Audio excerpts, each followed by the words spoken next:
Yeah, I did that. There's our cup of coffee, man. We're ready. It's coffee day. Have you had your coffee? No butter. Have you had your coffee? No butter. No butter. Hold on the butter. Yeah. All right. So who do we have in the house so far? We got Charlie. We got Jerry. Patty's here, and we have Patty again, and Kim's here, and Natalie's here. We got some people already coming in. Laurie Groves here. I saw there's Sally. Sally was with Sorry. Sally was with me on the and Kim were with me on the gospel show today. Oh, Had a nice. nice gospel show, man. Nice crowd, nice group, great requests. A So, lot of chat. sorry, guys, if it looks like I'm disappearing. I'm taking measures to insulate myself from delayed frostbite. We have we have snow in Johannesburg, which is about 200 kilometers away from me. So we're getting the residual cold snow winds, and I'll put it politely and say I'm freezing. But I was saying to Rick a couple of seconds ago, I think my feet have left my body. I tell you what, living in Connecticut, man, that temperature would drop down to 10 degrees below zero, and Oof. that for Celsius would be like what 20 or 30 below zero, Yeah. freezing. I used to have to go out there and work in that shit, Oh. shoveling, driving a bobcat to shovel snow in the driveway. That's one of the things that drove me to the point of having to retire early. So those of you that want to send your 110-degree weather, you can send it to me. I'll take it with a smile right now. That's a regular summer's day for us. So I'll take that. You guys can have the cold. I'm not built for cold. I'm too damn thin for cold. Oh, and Sapphires in the house. All right, we got a show planned for you today. Our typical trivia stuff. I got a couple. JD had released an album about Elvis left the building, and there's a couple. There's an interview with JD where they're asking him questions. It'll be kind of interesting to hear. It's only like 15, 20. Actually, there's two of them, and all total, it's about 30 minutes long. That's a Uh, nice CD. if we have time to get to what's that? That's a nice CD. That I got that. It's a great CD. So we'll play that. We got our stories. We got some trivia. I got a couple fun clips. I got a great um, um, audience recording of one of the shows. So typical stuff. Typical fun coffee date with Elvis fans. So thank you all for joining us. We got 24 now. That's cool. Um, so we didn't do anything yesterday because it was July 4th, and it was just I just figured it'd be easier just to not do anything because people were traveling, people were celebrating, and I pretty much and my wife was in and out, so I was able to spend a little time with her. So we'll be back to normal this week if there's such a thing as freaking normal with us. Yeah. um, so anyway, I don't know if I've shared this before, but I'm going to share it with you now. It's quite. I think it's. Of course, dumbass here has to remember where he put it. Um, all right, so I found this. I don't know where I found this video. It's just a little short video, but it's from the BBC, and it's a little video clip about how to impersonate Elvis. Oh, should Do be yourself interesting. a favor. If you're sitting in a chair, grab the chair arms Okay. or squinch up your butt cheeks because this is going to be um, uh, yeah. Well, anyways, this is my viewpoint of ETAs.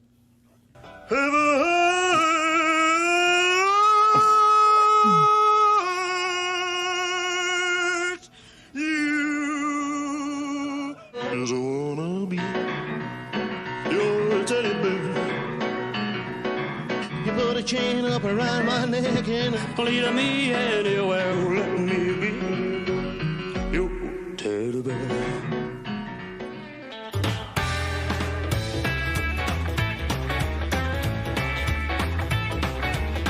Must be get hit, bumped off of this. How tall are you?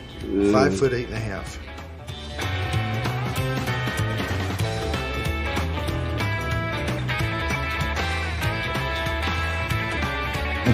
Yeah, Lord help us. Okay.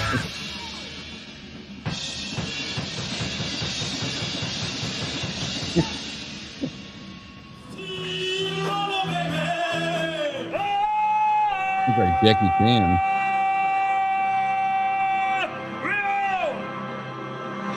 Thank you very much. No, thank you. Thank you for that. Somebody called a proctologist because there's major cases of constipation there. My God, that's just anyway. That's how not to impersonate Elvis No. at all. So, I don't know what really news is. There's a couple FTDs get ready to come out, and I'm done with buying them because I can't pay $80 for them anymore, unless something comes up with there's a good one that I really want. Um, it's a shame that they just got to price them out of market. But anyway, um, Oh my goodness. Female ETAs. have you seen it? Yes, I have. Oh my God. They are awful. Yeah, I don't even know if I want to put them on the screen. You mean they do the whole same thing? Mm-hmm. They glue on sideburns, all that kind of stuff. Uh-oh. It's too tight. Giblets can't breathe. Um, Something we need to watch. So we got blue bell. Oh, cool. All right, so let's start this off with a bang. Now, let's do some backwards. Now, um, in all fairness, I think I was being a little antsy, not antsy, but a little devious when I was putting this together. I hope it doesn't mess anything up for you guys or think, I don't want to do this anymore. These are all acapellas and they're all gospel. Ooh. So it's going to be, but you know what? The last time I did this with an acapella, people were getting them. Mm-hmm. Um, Here's the first one. This is backwards. And get your fingers going. 'Cause here we go.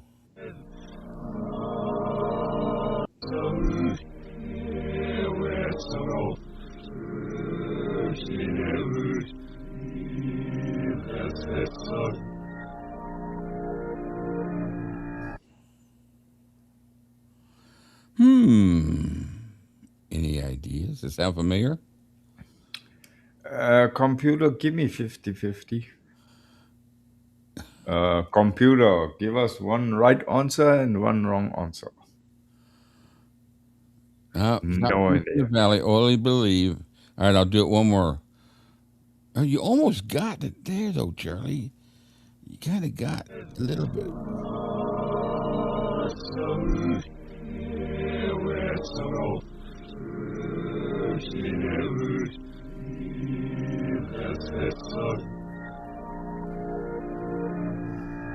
If I had the music in there, you guys would get it right away. And that's the first time I've ever seen Patty type that. No clue. I I have a I have an idea Uh huh. what what it could be. Uh, but I don't want to give the first line because the first line is also the name of the song. Patty's pretty damn close, but oh, look at that. Charlie got it. I was going to say that. Yes, I believe in the man in the sky.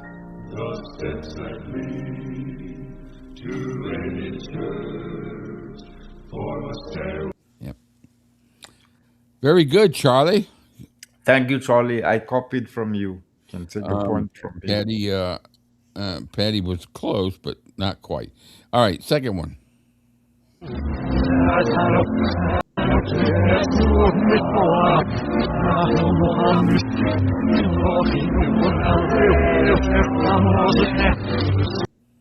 Yes, I got it.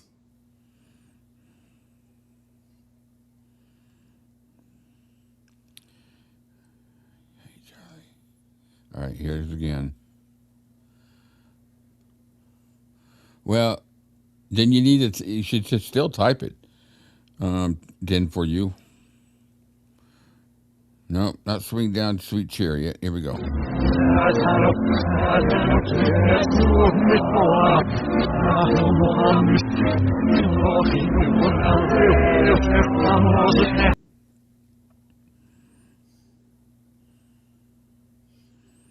Okay, although now I'm questioning myself, but I think I know it.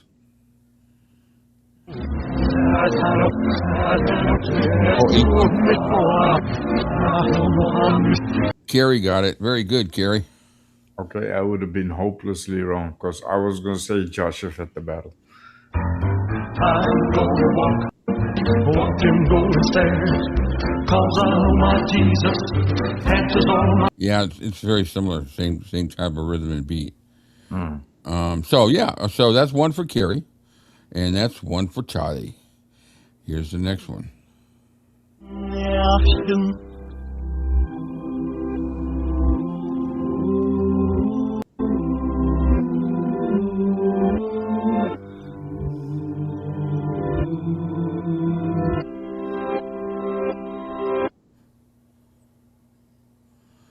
Any ideas? Do you think this is too tough? I don't know.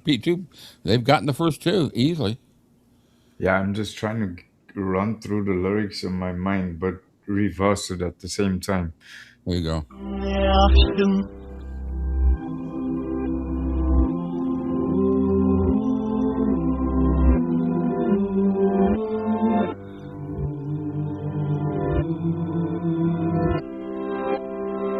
Tell you what, the songs you're picking are pretty damn close to the same style of rhythm and all for the song. So you're close. You're all in the ballpark.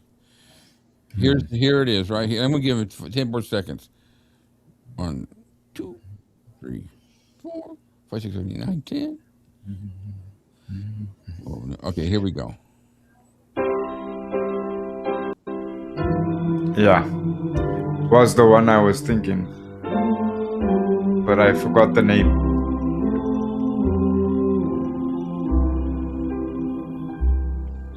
The chime.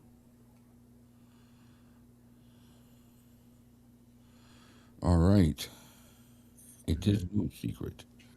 Let me get that out of there. So Kelsey got it. Yeah, I had it, but I forgot the name of the song. Kelsey, Carrie, and Charlie, one each.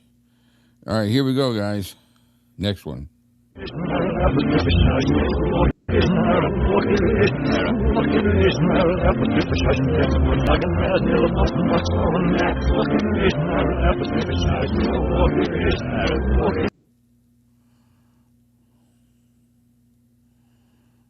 Elvis history. Hello.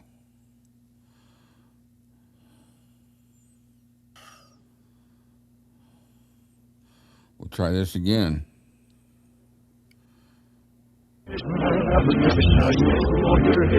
Yep, Natalie got it. Good job, Natalie.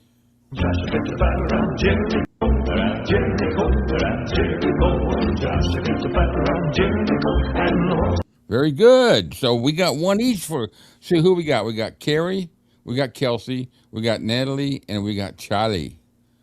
Apparently, Gordon Stoker says that was a song that Elvis did 2 run-throughs of with the lyric sheet, and when they were ready to do the third take, he did it straight from memory.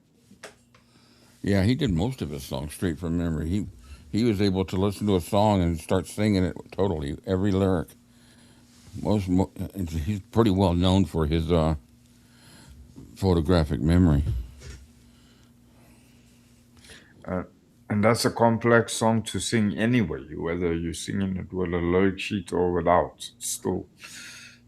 All right, number 5 here.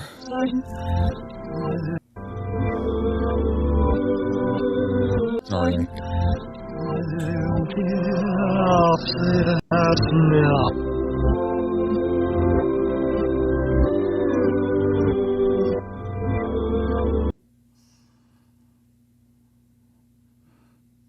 I'm really happy to see that it's not stumping everybody.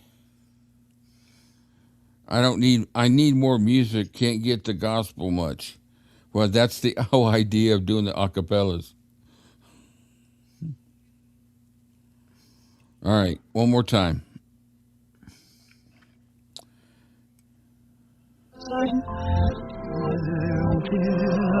I'll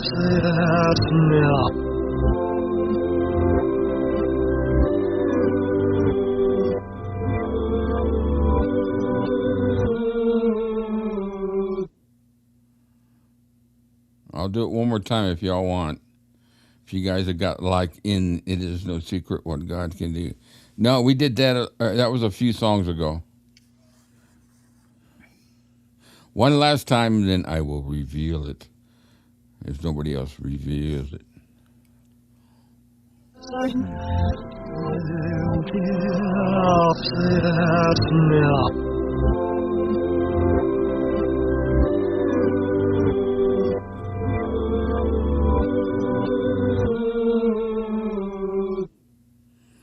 Okay, that's 3 times through. I'll give y'all a few seconds to think. I know some of you probably got it right there at the tip of your tongue. All right, you ready for the reveal? Sally got it. Very good, Sally. Wow.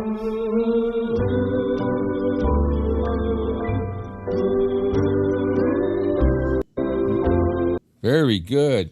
5 different winners today. Cool. Very good. All right. Very good. All right. Thanks for playing that, guys. I do appreciate that. Now, trivia today, we're carrying our last trivia was what do you know about Cam? We covered his whole history. We know that it was a dumb trivia game. No, it was actually quite fun. I know. I was quite intrigued to see what you came up with. I come up with some pretty interesting ones. What does he drive? An 18-wheeler.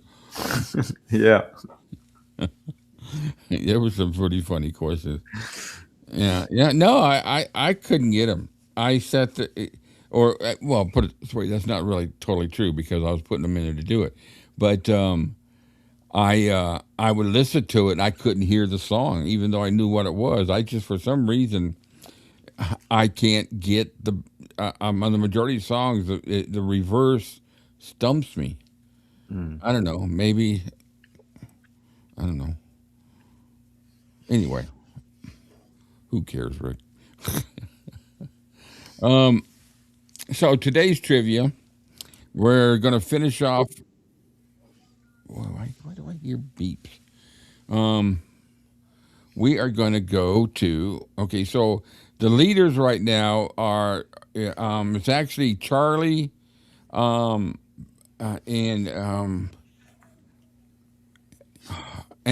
God, who was the other one?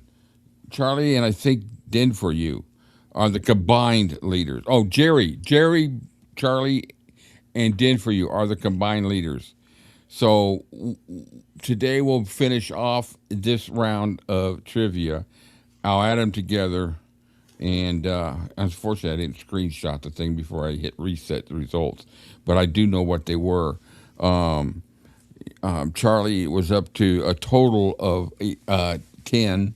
And actually, they were you all three were up to a total of 10. The fastest was Den for You at the time. But whoever gets the most, anyways, y'all play anyways. It's going to be fun. I'll just shut the hell up. Let me get rid of that right there. Get leaders. All right. So let me bring that down. See if I can get this. All right. So this is addresses. And let me hide that. Getwell Street, rented. This is in Memphis, rented from 1955 to May 11th, in 1956. It was a 4-digit number. Any ideas from anybody? Anybody fast enough on their Google search, Chat GPT, or do you just freaking know? I think the I only know address this. I know is Elvis Presley Boulevard. I think I know this one. You think you know this one? Yeah. Anybody else? Anybody else know what this one is? B, C, D. We got all no pound signs. Don't need the hashtags in for you. I was gonna say my money is on Charlie this week, but it seems like my money is on both Charlie and Patty this week. Yeah, Patty. So we got two for B, one for Three C. for B, Huh? four for B, five for B. Oh, let me get over to the chat here. Then this side disappearing. Okay. All right. So most people are saying B, and if I'm not mistaken, I do believe the answer is B. 1414 Getwell Street. Yeah, for some reason the 1414 rung a bell. Yeah. Okay, this one I did remember too. Audubon Drive, where he bought a three-bedroom home in April 1956. What was the street number? Hmm. I think a lot of people are going to know this because I did know this one.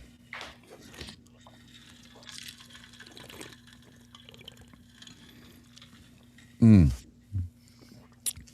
root beer, yeah.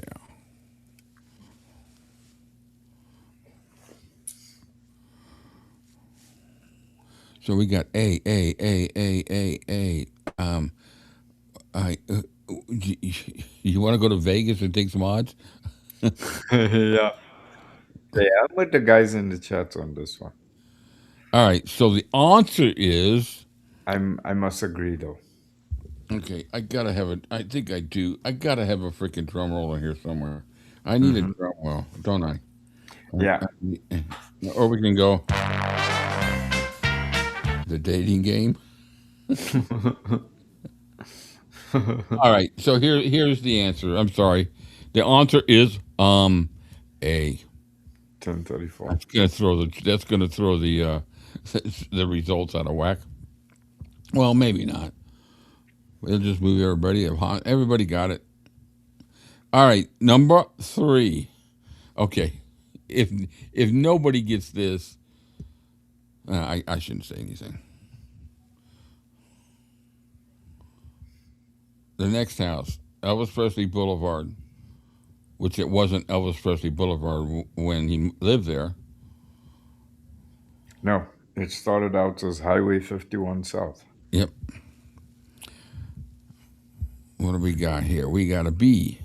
We got a B. A B B B B. The reason why I always remember this is because it was the same street number of the apartment I lived in for several years. So it connected. I thought, oh, that's kind of a cool. Kind of stupid. Huh? B B B B B B B. Okay, well we know what this is. Bada bing. Bada boom. I think everybody got it in the chat. Hmm. All right. Now we're moving to those are all the houses in Memphis that they lived there. We did a few last week a couple weeks. Yeah, last week, and then the rest of them today to now. So now we're gonna do California. Ooh, these I suck. Three-digit number on Perugia Way. A rental, 1960, 63. They moved back into the home in 63, 65. And that's where they met the Beatles, huh? Met with the Beatles with Perugia Way. Yes. Wasn't it? Yeah. Okay, so what do we got? I got people voting. We got B. We got B. We got B. A B to B.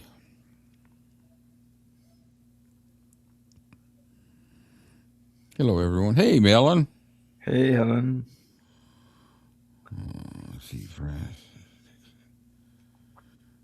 All right. We got to vote for a C. We got a B. So we got C's and B's. Sounds like my report card. Here we go. Ooh. It was D. Yeah, I would have also said B. You know what? I got to double check. Maybe I clicked the wrong. Seems like they're right. So let me check something here. Re- Refer to television match official. Refer to what? Television match official. What road are we on? Oh, that's it. It is right. D is the answer. Hmm. D is the answer to that one, and I don't think anybody said D, did they? Did I don't. anybody say D?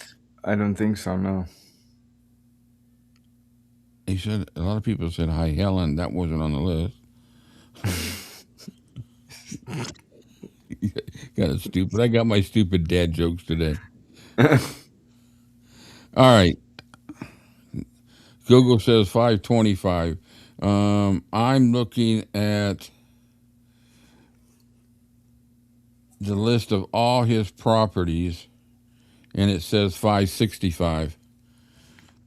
This is out of the book Elvis-A-Z. It lists all his properties. So I don't know. Either way, it wasn't. Unless they changed the number recently for some reason, and now Google picks it up as 525. Yeah. I don't know. Let me check something here. I like to know. I like to stay informed. Copy text. Okay, I'm going to Google that address. And Hey, guess what? I don't know what. You're a researcher. Says who? Oh, because I'm researching. No, Uh-huh. I'm just an Elvis fan with an inquisitive mind. All right, so let's see if the book's wrong. It was 565. 565 was the address. It was formerly 625. Oh. That might be the confusion, but it was 565 when he lived there. So I hope that clarifies it. So kind of half and half. You guys were right, we were right, or I was right, or the book was right, or whatever. He doesn't live there anymore, anyways. Oh, before we move on, you Yeah. have to throw the disclaimer in there. All right. Okay. Okay. Why aren't you playing? This is all for entertainment purposes only. Can you hear it? Our comments are our opinions only. We make no claims as to fact, and the viewer should make their own opinions. All opinions are welcome on Elvis A to Z. Thank you for your support. Could you hear it? Yeah. Okay. Good. All right. So now that we got that in there, we are such a dumbass. Okay. I don't know who we is unless you got a little iguana in your pocket. Don't know why you said that. Bellagio Road. What? 4-digit number.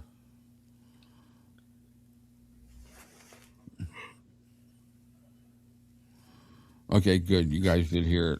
I am clear now. I can say whatever I want.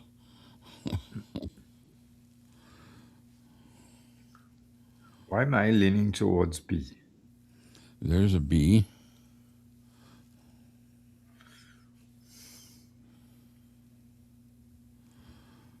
So we got B, we got C, we got D.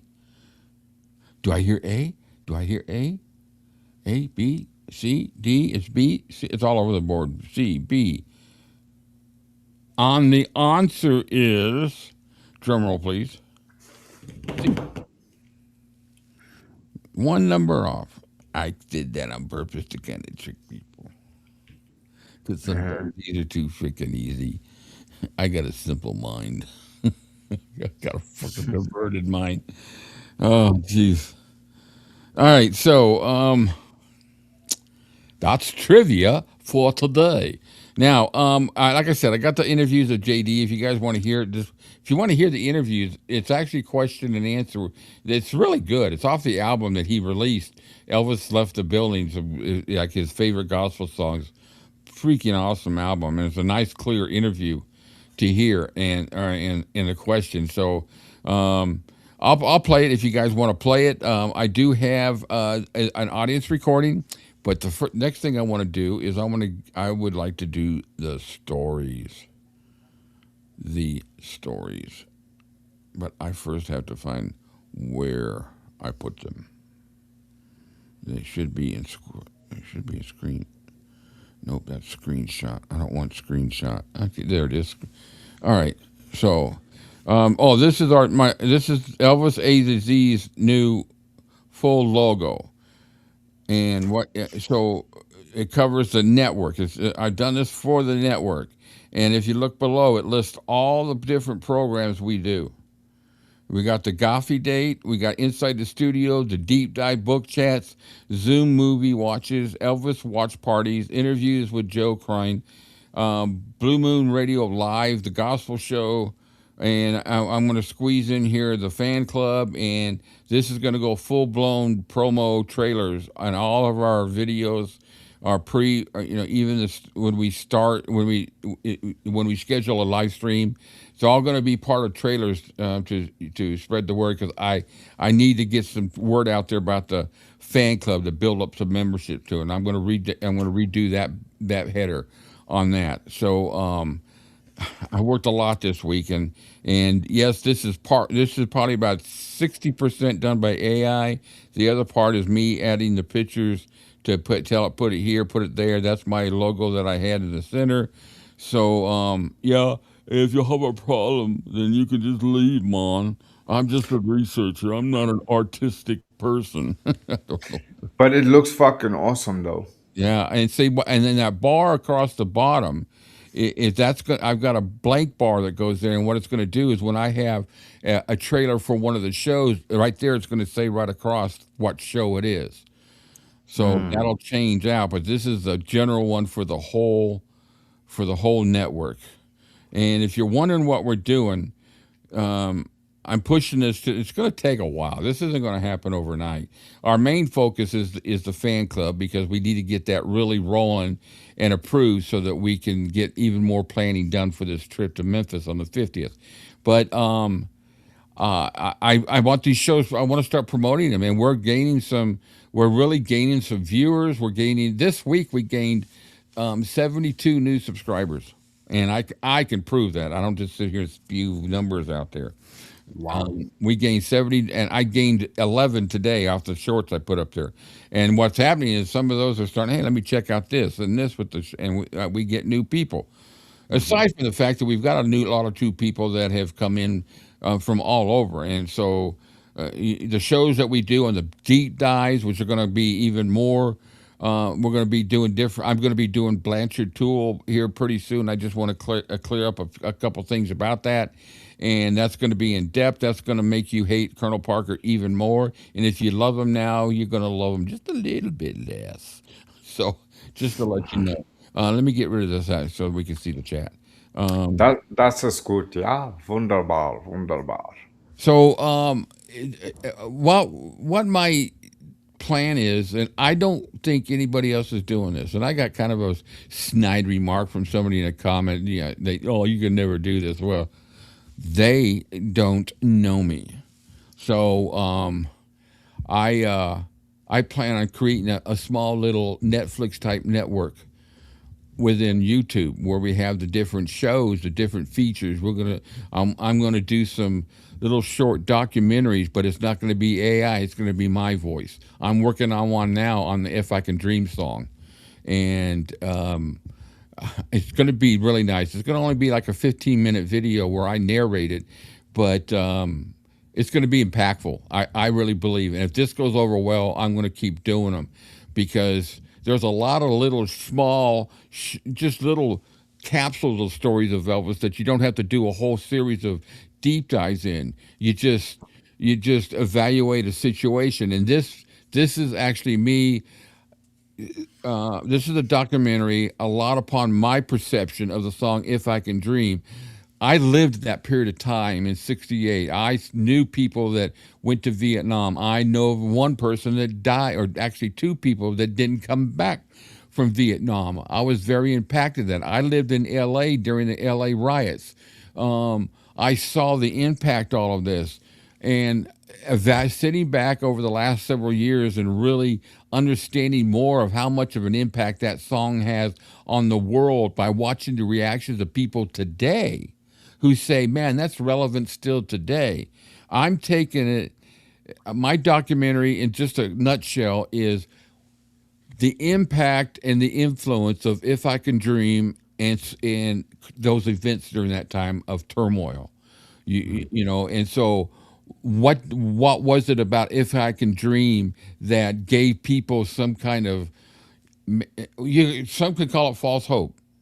Um, I don't call it false hope. I think it's hope, and it doesn't mean that it's going to happen overnight. Things like that don't happen overnight, and unfortunately, that song is even as relevant as In the Ghetto these days. So those are the kind of little documentaries I'm going to do. I'm just going to narrate them, and put them out there, and people want to see them. So I'm going to create it as a separate program like we do with Inside the Studio. Patty, I'm right there with you. I get all that too. Was there also? Yeah. So and I've got a lot of clips, film. I got little short video clips, snapshots of that period of time. The Vietnam War, the assassination of Martin Luther King, and of course RFK, which happened 20 miles from where I lived at the Ambassador Hotel. All this stuff impacted me personally, even though I was only 10 or 10, 12 years old during that time. It's, don't tell me that because I was that age, I don't remember stuff. I'm going to tell you right now, don't pull that shit on me. So, and it impacts me. I had an aunt die during that time because she died in a crash the night that Martin Luther King was shot. My cousin was home. It's the same cousin I talk about that taught me what stereo was. He had come home getting ready to go to Vietnam. He was on leave, and he had 2 week leave to spend with the family. And they were out, had dinner. Him and my aunt, and my cousin, his sister, were coming home from dinner, and on the other way coming was a car full of, unfortunately, 5 very drunk Marines. They hit my aunt's car. My aunt went through the windshield face first. Um, she actually lived another 20 years after that, but she lost her leg over it. She had over 300 stitches in her face, and she used to be a car dealer in Reno. She was a beautiful woman, and or Lake Tahoe.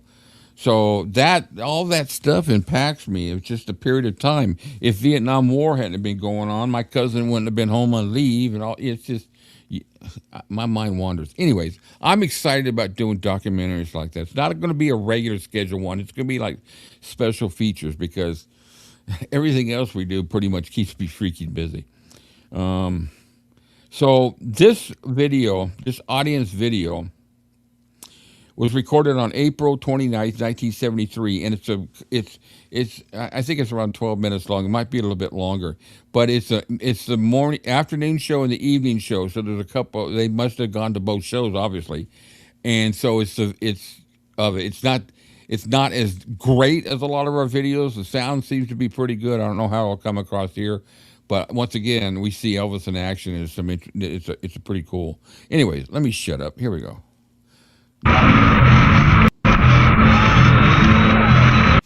You don't see that too often.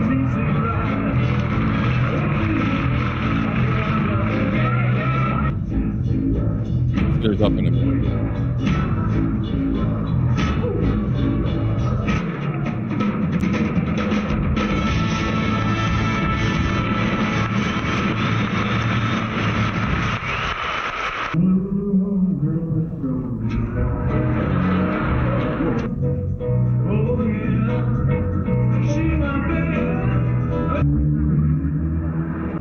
Not coming across as good here.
The way that light hits it, it makes the suit look red every once in a while.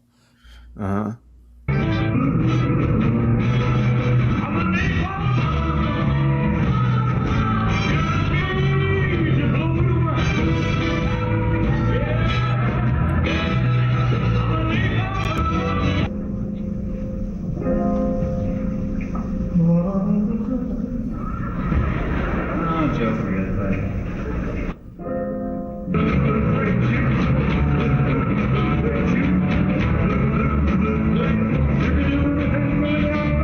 Yeah. Oh, great.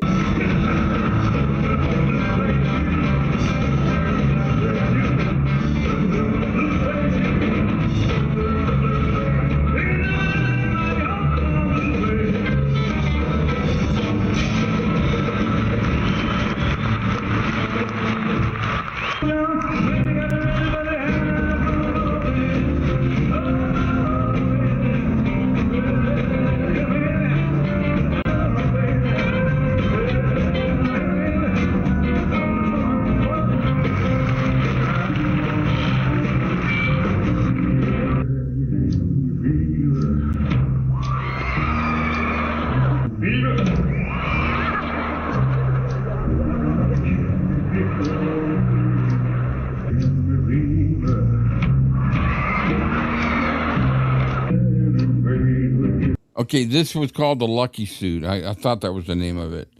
I just looked it up. This was the Lucky Suit, which are very few videos of him in concert with it. And then the second half of the evening show, he'll be in the Pharaoh one.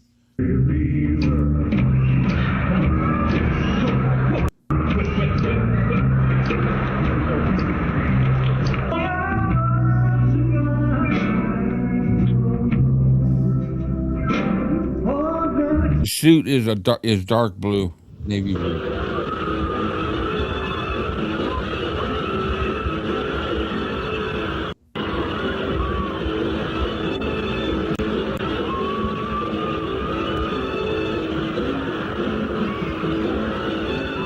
Oh, I would bet those are. I would imagine that there is so much stuff, collectibles that people have never seen and will never see in basements and boxes, or were just thrown out when cleaning out, or somebody passed away and they got rid of stuff and stuff went to Goodwill. Can you imagine how many personal videos and pictures people have that have never been released? Jeez.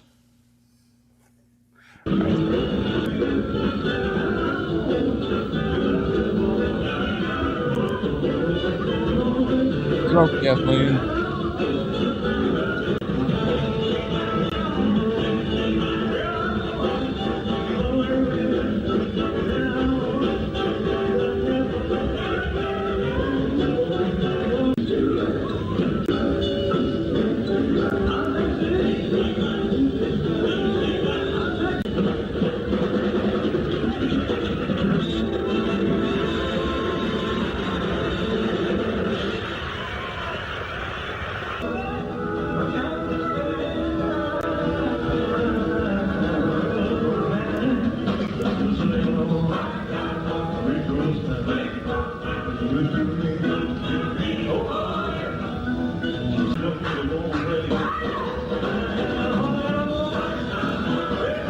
It's like we're washing windows.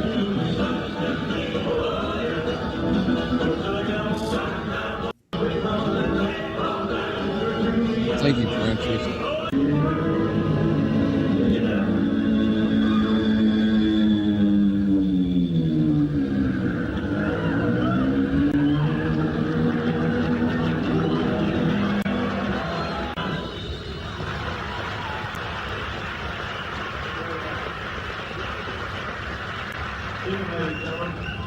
It's a great video. Yeah, this is really a great time.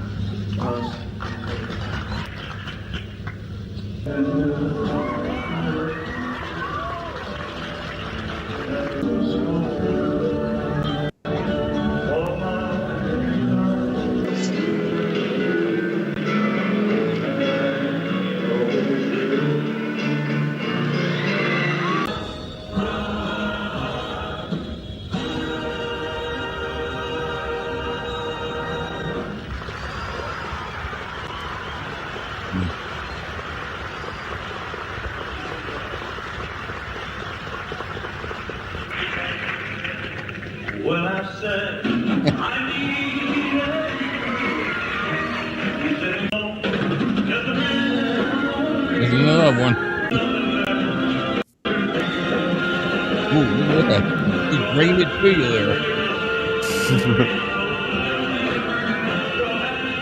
Would you like me to replay that, Kathleen?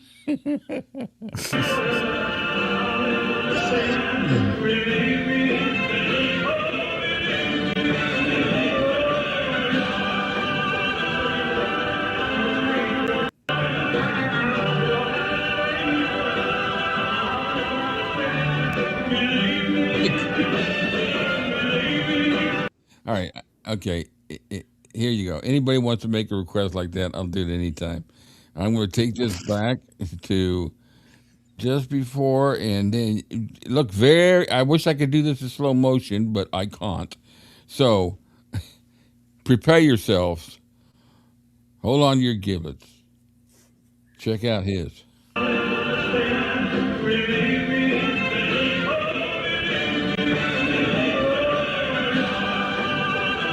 Wait a minute, I didn't go back far enough, damn it. There we go. There you go. There it is again.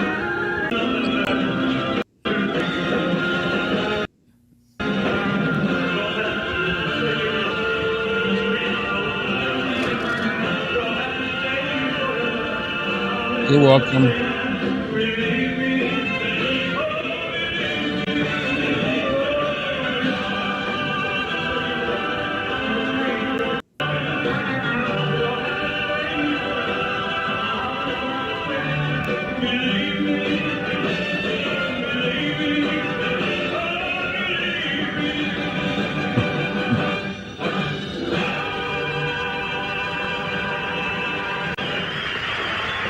I tell you, 73, and he's looking and sounding and moving around great. And this is what, just a few months before he divorced Priscilla. It was just a couple months after Hawaii. But he looks better in the white suit. Yeah. It Well, shade, the thing about the not that dark not suit is you can't see it very well because of the way the lighting is. yeah, not that he looked bad in the blue suits, but Yeah. he stood out more. Well, not only I don't know, he just uh, Well, it just physically, brought his features out more. yeah, physically he looked better in the white suits Yeah. than I sometimes. my favorite though is, as far as color on him, my favorite's that red burning love suit. I I just don't know. think he I'm looks not fucking really. awesome in it, man. I just think he just looks so awesome. I wish they would I wish they would, clean up that video and release it, because it just what videos I've seen him, little clips, he looked good in it on that stage. I don't know. I was never really a fan of the red suit. Yeah. Not that I hated it, but I preferred. I don't know the Which red. black suit? There was a couple of black suits. He wore there was a black conquistador, and there was another black one. What was, I can't remember. Black conquistador. I don't remember. Wasn't there black pinwheel too? Um, no, let me check. I'm going to do some inquisitive searching. Oh, yeah, no, it wasn't. Okay, never mind. Shut up. Okay. All right. So we got we got jumpsuits. So the black. Oh, it was the black Cisco kid. The black fireworks. That was the other one. You had the black pinwheel. You had a black conquistador. Of course, the '69 ones, the two-piece ones. A black, well, the black Phoenix wasn't completely black. Yeah, those were the black conquistador and the black fireworks were the ones that he stood out a lot in. Oh, thank you, Kathleen. You noticed. New shirt.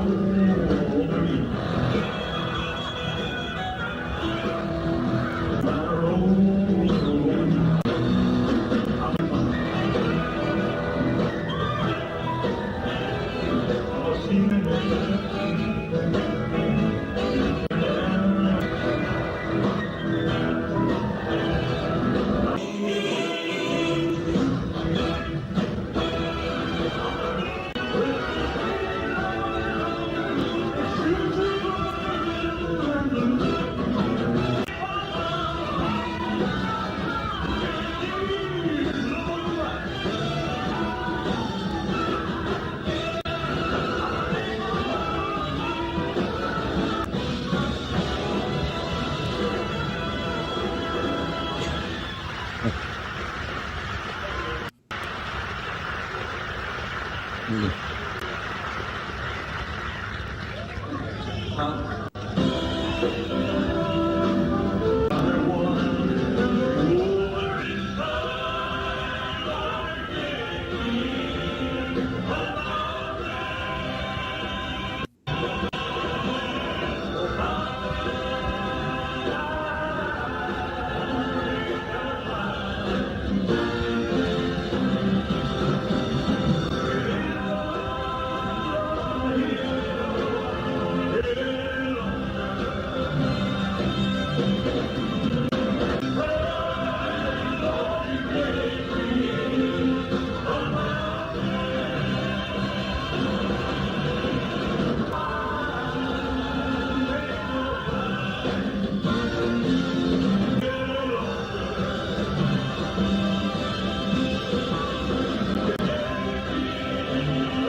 Well, pass-through breaks. The shows were usually only an hour long anyway, so I think he pretty much didn't really have to take a break. But I do believe that those were they were jumpsuits, and they were they they would come. They fixed it to where they would come off at least pretty easily for Yeah, him.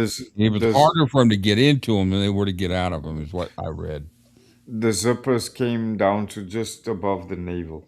Yeah.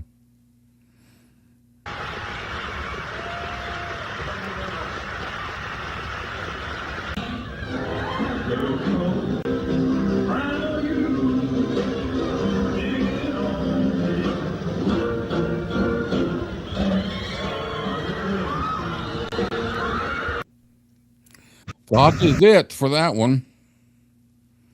Not too better one, but I keep scouring for more. Whoever did the mastering and mixing on that soundboard, you're fired. Well, it was just an eight. It was just an 8 millimeter camera. There was no Yeah, I know. soundboard on it. Yeah, I know. Oh, excuse me, you're fired. Um, I tell you what, there's only a couple suits I didn't really like. I mean, of course, I got my favorites. You know, my favorite as far as all time is obviously the Peacock because I got to see him wear it the first time. But the when it comes to the color, I just that red just popped for me, and I think it also too was it was one of my favorite 45s I had bought, and of course I had him in that red jumpsuit, and so I think a lot of it's tied more to the memory of the song and all that than just the fact that it was the color. But you know what? Anybody come up with a color that he didn't look good in? I don't think I seen him in yellow. I seen him in orange. I seen him in green. I seen him in brown. And I've never seen him. Of course, obviously he looks better than some others, but I've never seen him look bad. I was just gonna say, and then in my mind I answered my own question. But I was gonna say, a color that he never had in jumpsuit was orange, and then I thought to myself, I was answering myself, going, "Yeah, Cam, I Yeah. was wearing an orange jumpsuit." You're right. Well, he had orange in that flame one. He had a lot Yeah, of but orange I in mean, that one. like I know in from the tiger from and all that, but yeah, I know a solid orange solid one. orange. Yeah, But you know what? He could have pulled it off. They he would wore have. that color a lot in the country field. Old Porter Wagner, he looked like a freaking orange with feet coming out when he wore those things. Although my favorites are, well, my go-to, my four go-to ones that I always go back to: the chain, the concho, um, the blue owl, and the fringe. Yeah, I'm kind of partial too to the two piece. I really thought I really wish he'd stuck with that moving forward and just popped in a jumpsuit every now and then. Yeah, But that's an he idea. also didn't like playing in them because the shirt tails would pop out. But yeah, But anyway, I think they may have figured out a way with that, but still, I think it looked cool when he took that coat off and just had that those bright colored shirts. Oh well, once again, did he look bad at anything? He could have wore a potato sack with, you know, with a nice shiny owl belt. Here's a question. I know if I ask the ladies this question, they'll all naturally say yes. But can you imagine if Bill Ballou had made him a jumpsuit, designed him a jumpsuit, but the color had to be like cotton candy pink? Well, say that again. I said, can you imagine if Bill Ballou had designed him a jumpsuit, It was but the cotton candy colored. yeah, but the color was cotton candy pink. I think he would have rocked it. Well, yeah, he always rocked pink, didn't he? He was wearing pink in the 50s. Yeah, I mean, yeah. I just think I'm just thinking of cotton candy, not the color pink. Mm-hmm. Did you ever sing Moody Blue or Way Down in concert? He sang Right. Moody Blue. I don't know if he ever did Way Down in concert. No, Um, let's see. not as far as I know. Moody Blue, yes, he did. W. Nope, he I, never sang it live. I think he did Moody Blue Oh twice. no, Moody Blue he did. Yeah, Way The Down first, he never sang it live. yeah, the first night he tried Moody Blue, they hashed it up because they hadn't rehearsed it. But the next show, they did Moody Blue. They pulled it through. Yeah, he did it twice. Yeah, in February '77. I play that. I play the one on the second version a lot on the radio show Hmm. now and then. All right, well, I got some more Elvis stories here. These are pretty cool. They're still in the stories about the studios and all that. Those have been pretty good stories. I haven't really come across any like we did that one book where they were just like, "Give me a fucking break." Yeah, I don't believe that shit. Yeah, you're right. I agree with you. I love. You were muffled on that. I say I There like you pink. go. Now it's better. Real men wear pink. Yeah, I mean, real men are just real men. I don't. Real men are ones who tell people, "Don't tell me what to wear." None of your freaking business, dude. Yeah, I don't think any woman would have complained if he did a show in his birthday suit, but they would have locked his ass up. You know, I thought of something. This is kind of a little sidetracked, and I don't want to get on this subject long, but something came to. I was thinking about something today, and it's with all this that we're doing with the channel and we're growing, and we've got more of an exposure out there, and it's a very positive exposure. Um, I've never understood why anybody would want to go after a channel that's doing good.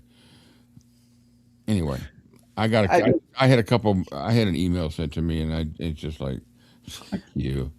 I do. The only reason why they go after us is because we're doing good. And Yeah, it's they're plain and simple. The green eyed monster known as jealousy. Yeah.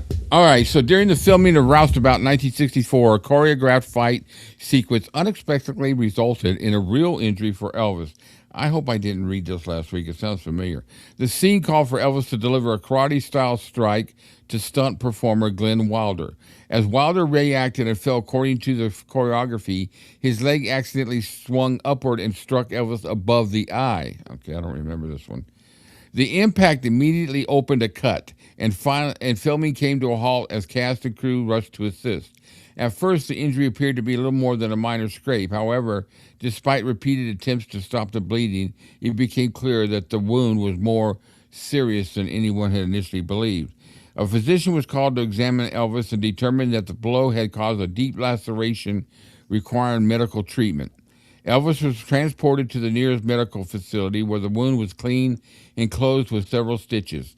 Doctors also prescribed medication to reduce the risk of infection and ease the discomfort while the injury healed. I'm surprised they didn't go after Elvis for getting a prescription to heal his wound. In the book, Elvis, what happened? Because the excuse me, Because the bandage remained visible during the recovery period, the production team adjusted filming to accommodate the injury rather than delay the schedule. In some scenes, the wound was simply incorporated into Elvis's appearance, allowing production to continue. Although the cut healed successfully, it reportedly left a small scar above Elvis's left eyebrow that remained visible for the rest of his life. The incident became another reminder that even carefully choreographed movie fights could occasionally produce very real injuries behind the scenes. I don't think I've ever noticed a scar above his eyebrow. Of course, No, I I'm sure can't say that. you get touched up, and I uh I don't think so. To answer Sunflower's question, I don't think he ever did refuse a song. Sunflower. what, She asked if you or I knew if Elvis ever refused to sing a song on stage. um, I if you don't know. refuse, you mean if somebody asked from the audience? Yeah. I don't know. Well, I know that people would yell out requests and he wouldn't do them because it was just some of them just they never got to him because people were throwing. You know, one person throws out a request, next thing you know, They other all are. people are throwing out. Oh yeah, yeah, do this, and by that time, you know, he can't do them all. But oh, you know what? I will tell you this. I know of one, and you might remember this.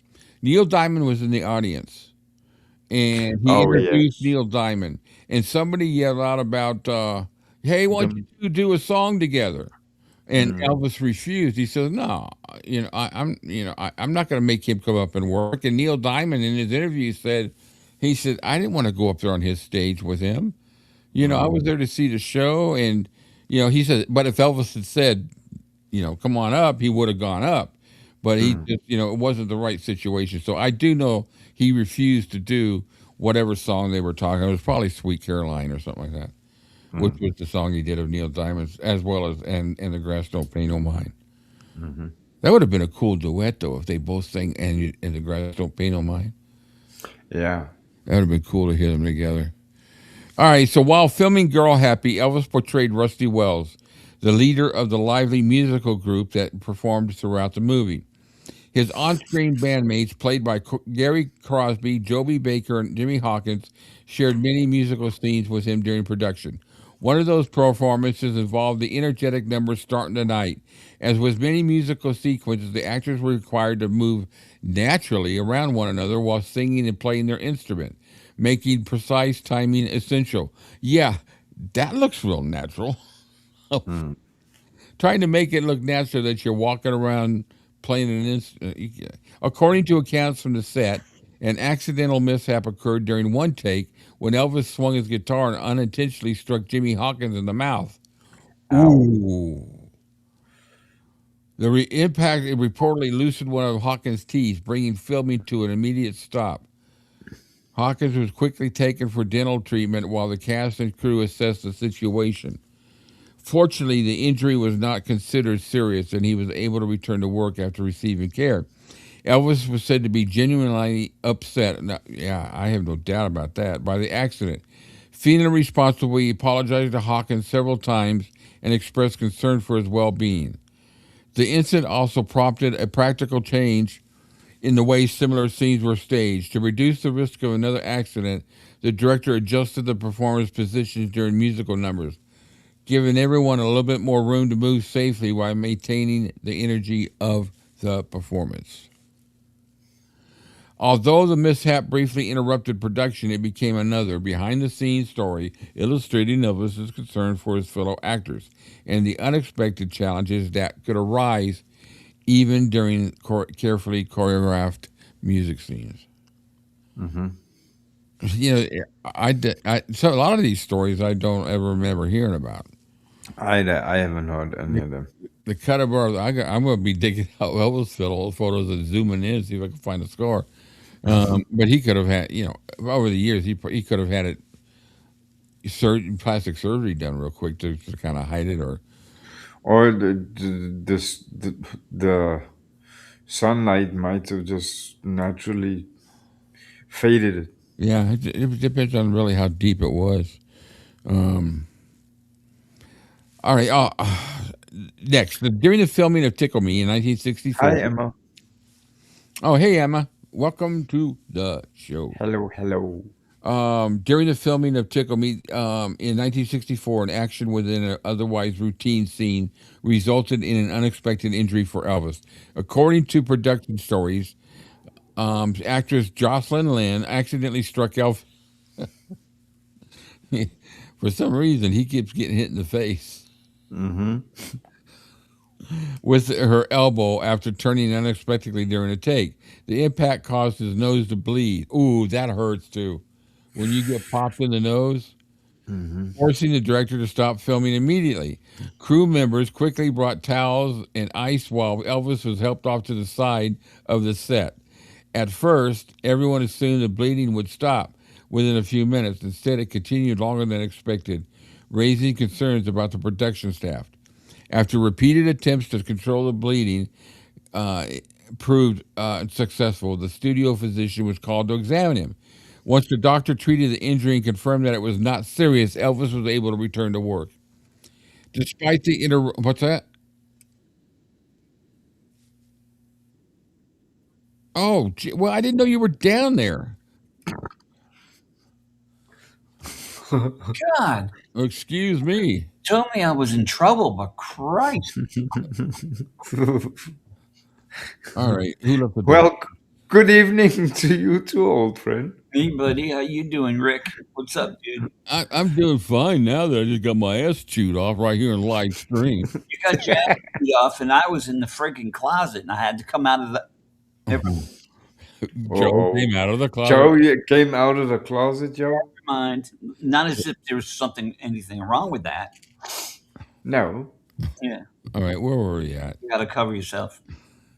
Mm-hmm. Joe, were you spying on us? Blue Uh, Bill. Despite the interruption, production resumed shortly afterward, and the scene was completed without further incident. The accident became another example of the unexpected mishaps that occasionally occurred. This is just a repeat ending paragraph for every one of these stories. Occurred during Elvis's film career. Although many of his movies featured lighthearted stories, duh, and musical performances, even simple scenes could sometimes result in real injuries that required medical attention before the cameras could begin rolling again. You know, I'm surprised. I'm surprised he didn't wind up with being called Scarface with all the times he got hit in the face. Yeah, can you imagine getting a guitar to the tooth? Let's see. Let's catch up on some of these real quick. Oh, jeez, am I behind? Hey, Big Joe. Hey, oh, they're just talking to Joe. What the heck? Oh, wait a minute. Just then, a girl in a bikini walks right in front of the car and gave me a look. I turned 50 shades of red. Yeah, Charlie said he was sitting in the car listening to Girl Happy, the soundtrack, and then Wolf Call, the song Wolf Call came on. Yeah. And that's obviously what he's referring to as the song's playing. The lady walked past and looked at him and thought it was obviously him. With Yes. All well, right. you go, Charlie. That's using what you have to your disposal. Yeah. Mm-hmm. All right. So during the filming of Frankie and Johnny, a routine scene reportedly turned into one of the most frightening moments of the production. The sequence called for actress Donna Douglas to point a prop firearm at Elvis and fire as part of the script. According to the accounts of the incident, something went terribly wrong when the weapon discharged live ammunition instead of harmless blanks. Jesus. The Ooh, that, unexpected gunshot startled everyone on the set. Fortunately, the bullet did not strike Elvis, although it reportedly passed close enough to leave cast members and crew shaken by what might have happened. Filming stopped immediately as the seriousness of the incident became clear. Douglas was said to be deeply distressed by the accident, believing that a slight difference in aim could have resulted in tragedy. She reportedly left the set in an emotional state after the scene. Production eventually resumed, but only after safety concerns had been addressed. According to the story, Douglas agreed to continue filming under the condition that she would not be required to handle firearms again during the remainder of the production. The filmmakers reportedly adjusted their plans. The experience is also said to have influenced Douglas's career choices afterwards. She reportedly became reluctant to accept roles involving firearms, preferring to, oh, I can understand that. Whether every detail has been remembered exactly as it occurred or has grown through retelling over the years, the story remains one of the most dramatic behind the scene accounts in his career. It also serves as a reminder of the importance of strict safety procedures. Do you believe the story? Well, that's what happened to Brandon Lee. Sure. Yeah, I know that. I know that's what happened to Brandon Lee. But I just wondering. Never heard of. See, the reason why I say that is because that's the exact scene that happens in the movie. She's got a gun. They're doing a role play, playing. They're playing in a what do you call it? Spit A it. play on this on the riverboat, and in it, Johnny's supposed to. Oh, I don't know which one's which, but Johnny's supposed to shoot Frankie, or Frankie's supposed to was going to shoot it, and it's supposed to be a blank, and there was actually a live cartridge in it. That's in the script. It doesn't mean that in that scene, but all of a sudden it transfers to real life, a real life story. Right. So for those of you who've seen Frankie and Johnny, you know what scene I'm talking about. And then what happens is the bullet in the movie, the bullet strikes a coin that's in his pocket, Right. and he's saved. So His lucky coin. I don't know if I actually believe this story. Well, and you know that they give a disclaimer at the end. Well, this story, whether the facts have kind of changed, and it's changed over the retelling over the years. The fact is, firearm safeties. It's almost like it's written. Never mind. That gets into politics, and I don't do that. So, anyways, I don't believe the story. Not completely, but then what do they say? What's stranger than fiction? What's fiction sometimes? No, life is sometimes stranger than fiction. Is that the saying? Something like that, yeah. Sorry, I digress, guys. Every time I hear that song, I think about the time laughing aloud. I usually will roll the windows up if I'm in the car. So, yeah, see, Patty says it sounds like the script. If you think if something like that really happened, everybody would know about it. That's what I'm saying. I've never heard this story before. That's what I'm thinking. Some of these stories, I mean, some of them, he just gathered from people that he knew were on the set at the time, and they just never told other people. Because some of these stories are just a little lighthearted. They're not like newsworthy. But this right here, I And mean, the Memphis Mafia would have been sitting there. They never brought it up in anything that I ever read. And don't you think they would have said, this is what happened one time on the movie set. He almost got shot. I mean, that's a story that you would tell somewhere in a book or in an interview or something, because they were there. I was going to say something to be funny, but I know it'll get me in trouble. No, go ahead. Thank God it was a woman firing it. Why? Aim. Oh, everybody leaves now, huh? Screw you, Joe. For entertainment purposes only. Well, you still like it. Are our opinions only. You told me to say it, Rick. And I did. I just said go ahead and say it. I don't care. I'm not mad. Oh, You're the one that offended all the women in the chat, not I me. didn't offend anybody. I said it was a joke. Jeez. I know. Jeez, man, did you come on the show just to? Bye, Rick. Bye, Rick. Bye, Rick. Look at them all. Where'd they go? They're all gone. No. We're already on. All right, now let's start the next one. During the filming of Paradise Hawaiian Style in 1965, an unexpected wardrobe malfunction briefly brought production to a halt. Oh boy. According to stories from the set, Elvis was filming a beat sequence when a loud ripping sound suddenly caught everyone's attention. Almost immediately, he realized that his swim trunks had split during the scene. If they had filmed of that, you know very well they would have made some money on that. Attempting to avoid further embarrassment, Elvis reportedly hurried off the set while trying to conceal the mishap. Friends and members of his entourage quickly gathered around him, providing cover as he made his way back to his dressing room. The damaged costume was sent to the wardrobe department for inspection and repair. According to the production staff, the problem appeared to be related to a combination of stressed seams and a garment that no longer fit comfortably. Although the wardrobe department attributed the failure to weak stitching, Elvis reportedly suspected the costume simply wasn't sized generously enough. When the repaired trunks still proved too snug, the filmmakers decided the simplest solution was to have a new pair made. A replacement costume in a larger size was quickly produced. The interruption delayed production for several hours because Elvis split his pants. I wonder if little Elvis popped out. What? I, do- I, I, My, my, I personally don't wonder that. Look, I came. You put me in my room again? Jeez. I just said a word. it's possible. All right, here we go. Where are we at?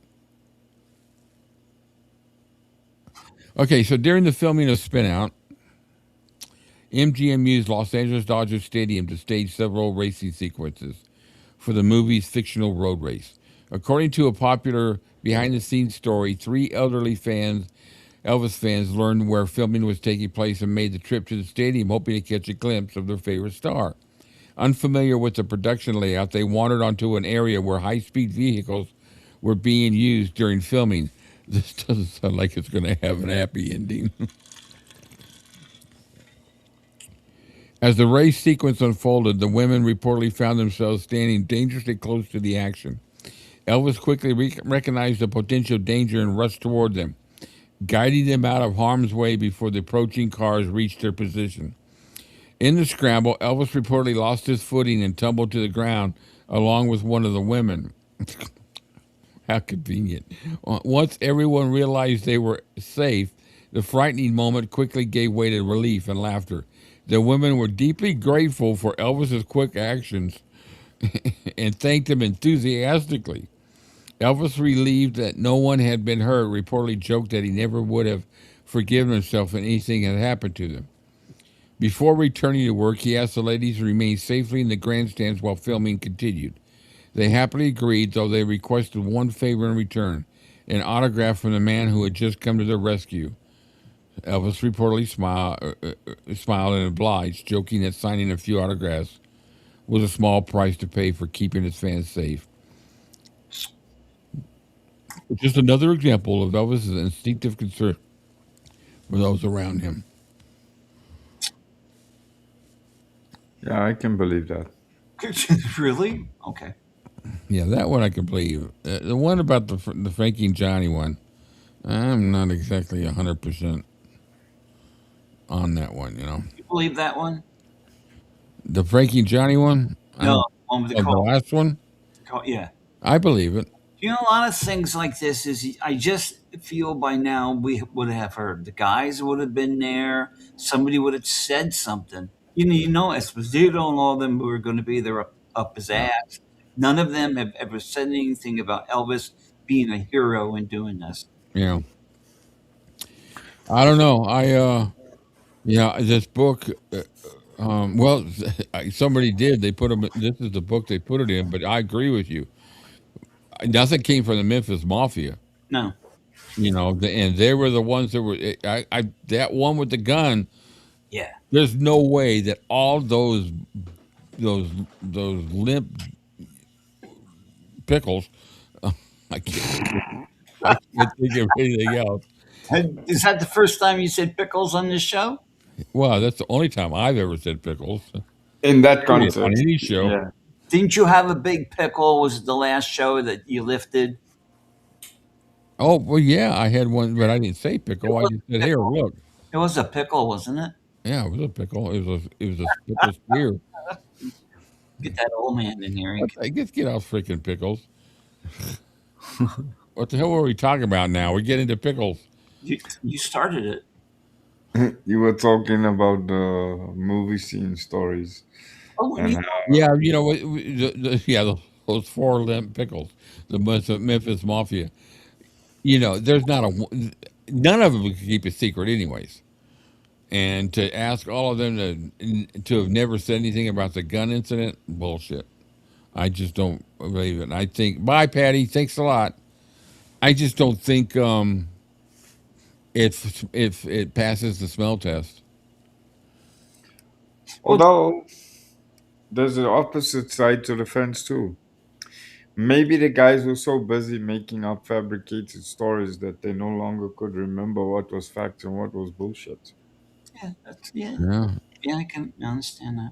But with the makes gun too, sense. isn't there a rule that when you point the gun away from the person and you don't put it in their face? Yeah, And so, and also too, in movies, they do it now. When somebody's pointing a gun there, the angles of the camera make it look like they're pointing a gun at them, but the gun is actually to the left or the right. And yeah, because Brandon Lee died from a blank, not from a real bullet. no. There wasn't a real bullet in that gun. It was a blank. It's the same thing that happened. There was another actor that died the same way. He died on the set from a gun with a blank in it because they held it to his head. Well, this one hit Brandon in the chest, and uh, there was a plug. It was a blank and another blank that didn't relieve the go out of the Yeah, pickle, the barrel. Hmm. That's number two pickle here. yeah, I think that's what it was. That was such a shame. yeah. He was great. Yeah, what's that one movie? The Raven. What's The Crow. the Crow? Oh Yeah, my God, that was so freaking good. I was so waiting for the And crow. didn't his son play him in the sequel? No, Uh, you're confused. What'd you say, Joe? I, um, I forget. I'm sorry. Oh, I was really waiting for the crow too. Yeah, Crow. Crow two. Crow two. I could have sworn Brandon's son. Oh, No, I'm all confused. Never mind.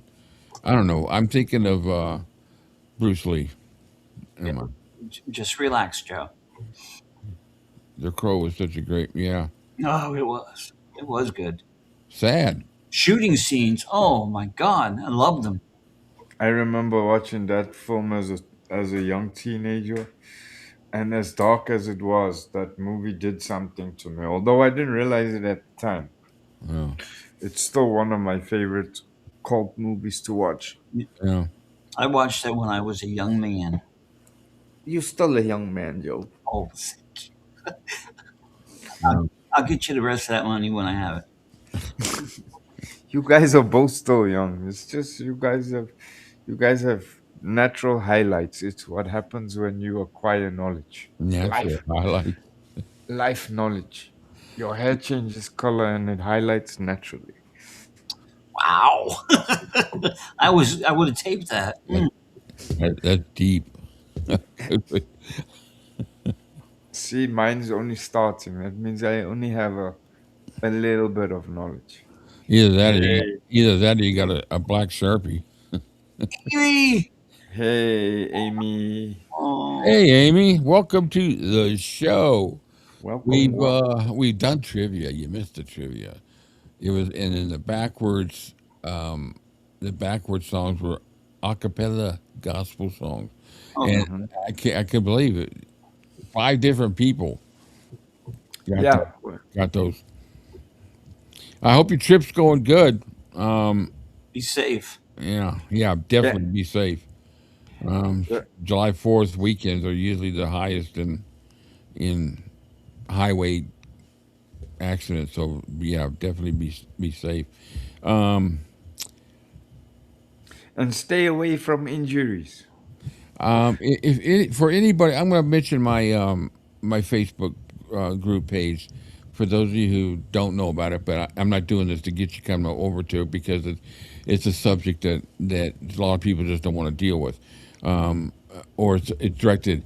But anybody can go over there and read what I post and all that. If you want to be part of a member, then just go through the questions and agree to the rules. But I'd like for you get a chance, especially you and Joe, if you can, go over there and read the comments that we received today, And if you don't end up with tears in your eyes when you get through, it's them telling. It's I don't. I'm not going to say her name because I didn't discuss with this person about mentioning her name during this, but it wasn't just her. There were about 4 or 5 people that got in the conversation, and it blew me away. They discussed what this community has done for them. Oh wow. It is really so. Check it out. Go. It's on. There's comments on the video that I posted this morning, and it will. I can't say thanks enough because the support. I just never realized how deep the support from these people are. Why can't you promote it? The person's name. I don't want to just. I don't want to start sharing something that was made in a comment without discussing. Hey, is it all right if I mention your name? That's what I mean. All right. I'd prefer to have. That everything's okay. Big sunflower. Sunflowers here. Yeah, sunflower is here in the house. Oh, Elvis history. Your video shorts about Donna and Lewis are so funny. That's the fun part of it. You added those pasties. I tell you, Did you see that? I hit the floor. I said, "Oh my god, is that going too far?" Yeah, Jeez. yeah. You got to check it out. I was laughing when I did it. I almost had him in the wrong place. It's just, Over his eyes. um, no, Where else could you put them? I mean, geez. you know. It's okay. But All yeah, right. was that the one that was this morning? What was I forget what the one this morning was about. I haven't seen the It was one. just a quick, very quick clip. I used the song "Sweet Painted Lady," but there was another one I did. Anyways, "Cats in the Cradle." So I did a little short video on that, and it was only like a minute and a half, maybe 2 minutes. And so there was one scene where this person is walking the dog without a shirt. I took it, I put little pasty, It was fun. pink flower pasties over his nipples. Cruel, but funny. It was funny. I thought it was funny. Anyways, as much as I was known as Humpty Dumpty for so long, I don't think that's any worse. So anyway, um, I think I've covered pretty much what we. What book was that from? It's called the Unknown Story. I'll send you the link. It's called Unknown Stories of Elvis Presley. Okay. Yeah, it's got a lot of stories in it. A lot of stories. Now, I did mention earlier, and it's up to you guys, that if you want to continue it, how long have we been? An hour and a half. This is about 20, 30 minutes of audio. And it's off of J.D. Sumner's album, Elvis Left the Building. And there's two question and answers for some. It's like an interview type of thing. And he discusses Elvis. And there's two audios that total about 30 minutes. We can play one now if you guys are interested, but I thought it'd be interesting to hear what they asked JD and what his answers were. Because this album was released. When was this released, Cam? You remember? As far as I can remember, 1979.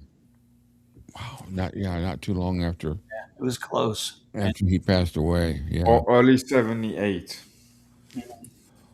Did you know Felton Jarvis put out one? Yeah.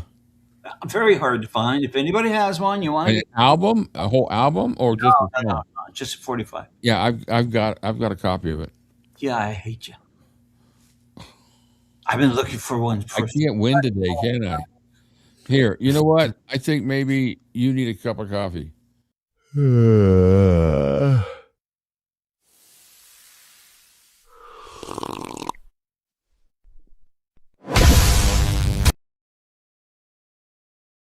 sorry.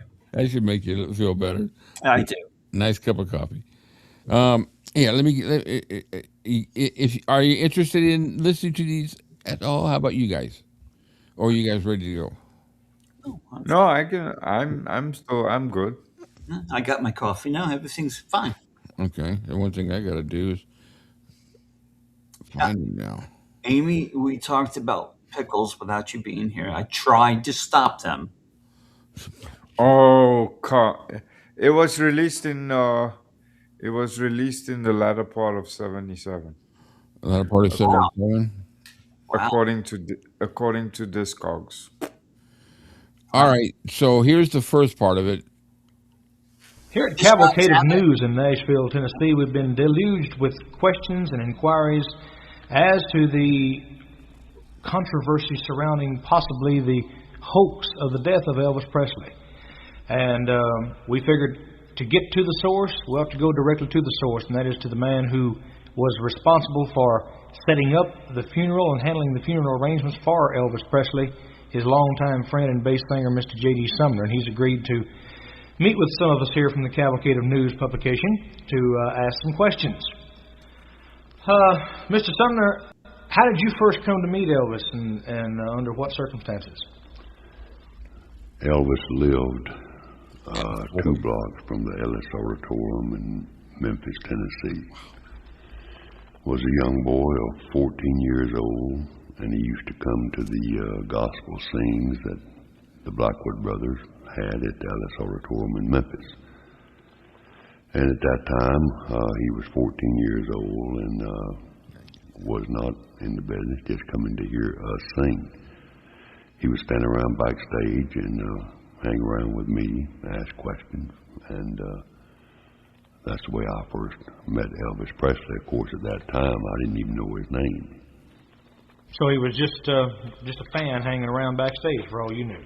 Just a little boy hanging around backstage, was more or less, to an extent, a nuisance, asking questions, which wasn't important to me, but I guess they was to him. But that's my first recollection of knowing the Elvis Presley. And that was at a gospel music concert, a gospel quartet concert, right? Gospel quartet concert, because that was Elvis's bag. Elvis grew up in Tupelo, Mississippi, and at that time, the Melody Boys were on in Little Rock. He could pick up that station, Joe Roper and the Melody Boys. And the Blackwood brothers were on in Memphis, Tennessee, and every quartet that he could tune in, well, he listened to, because that was his favorite kind of music. Donna Sodders, was gospel music really his favorite kind of music? Well, it's all he listened to. I couldn't say that it was his favorite, but well, I would have to, I guess, because it's what he loved to listen to. Elvis never listened to nothing but gospel music.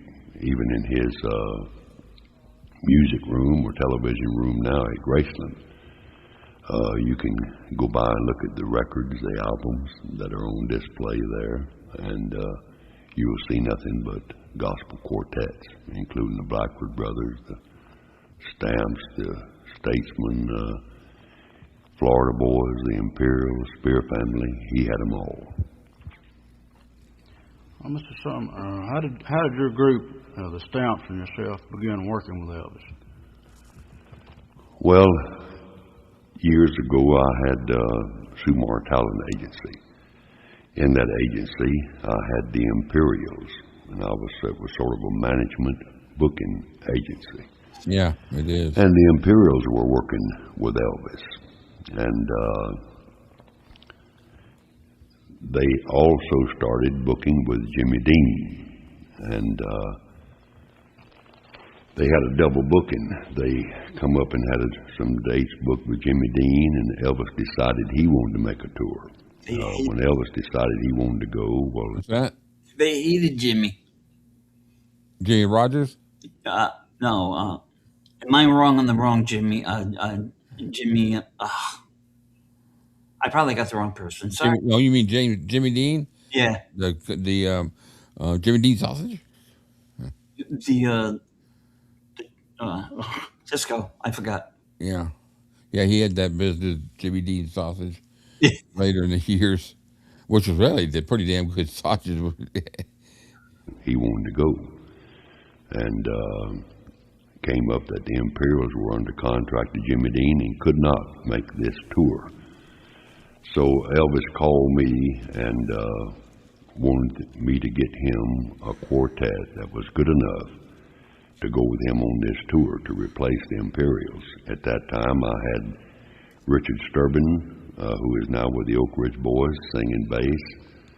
I had Bill Bays. I had the quartet that I thought that was good enough to back up Elvis Presley. So I told him, I said, it just so happens that the Stamps can go with you on this tour. I'll send you a record of them. We had just a brand new record just released. I sent him a record, and my idea. There's something soothing about his voice. I don't know why the movies didn't pick up on that voice. I know. I mean, what narrator he could have been, what Yeah, voiceovers and things like that. I mean, he would have been the Morgan Freeman of his day. yeah. Can you imagine doing Disney things? Or even Elvis documentaries. Now, I'm not laughing at what you said. I just all of a sudden come to image of like the other people that have done these documentaries, and I'm thinking JD would just freaking blow them out of the water. Yeah, you're right. What a voice for the documentaries. Yeah. He just Like, needs to talk a little faster, but I guess it's kind of hard at that at that octave. That no, octave no, is like at the level of a on the Richter scale of about a 7. no disrespect to George Klein, but if he'd done the two great performances documentaries that came out in the 90s, Yeah, Yeah, what a what a pleasure. yeah. You're right. But George Klein always came off as a little arrogant. no, really.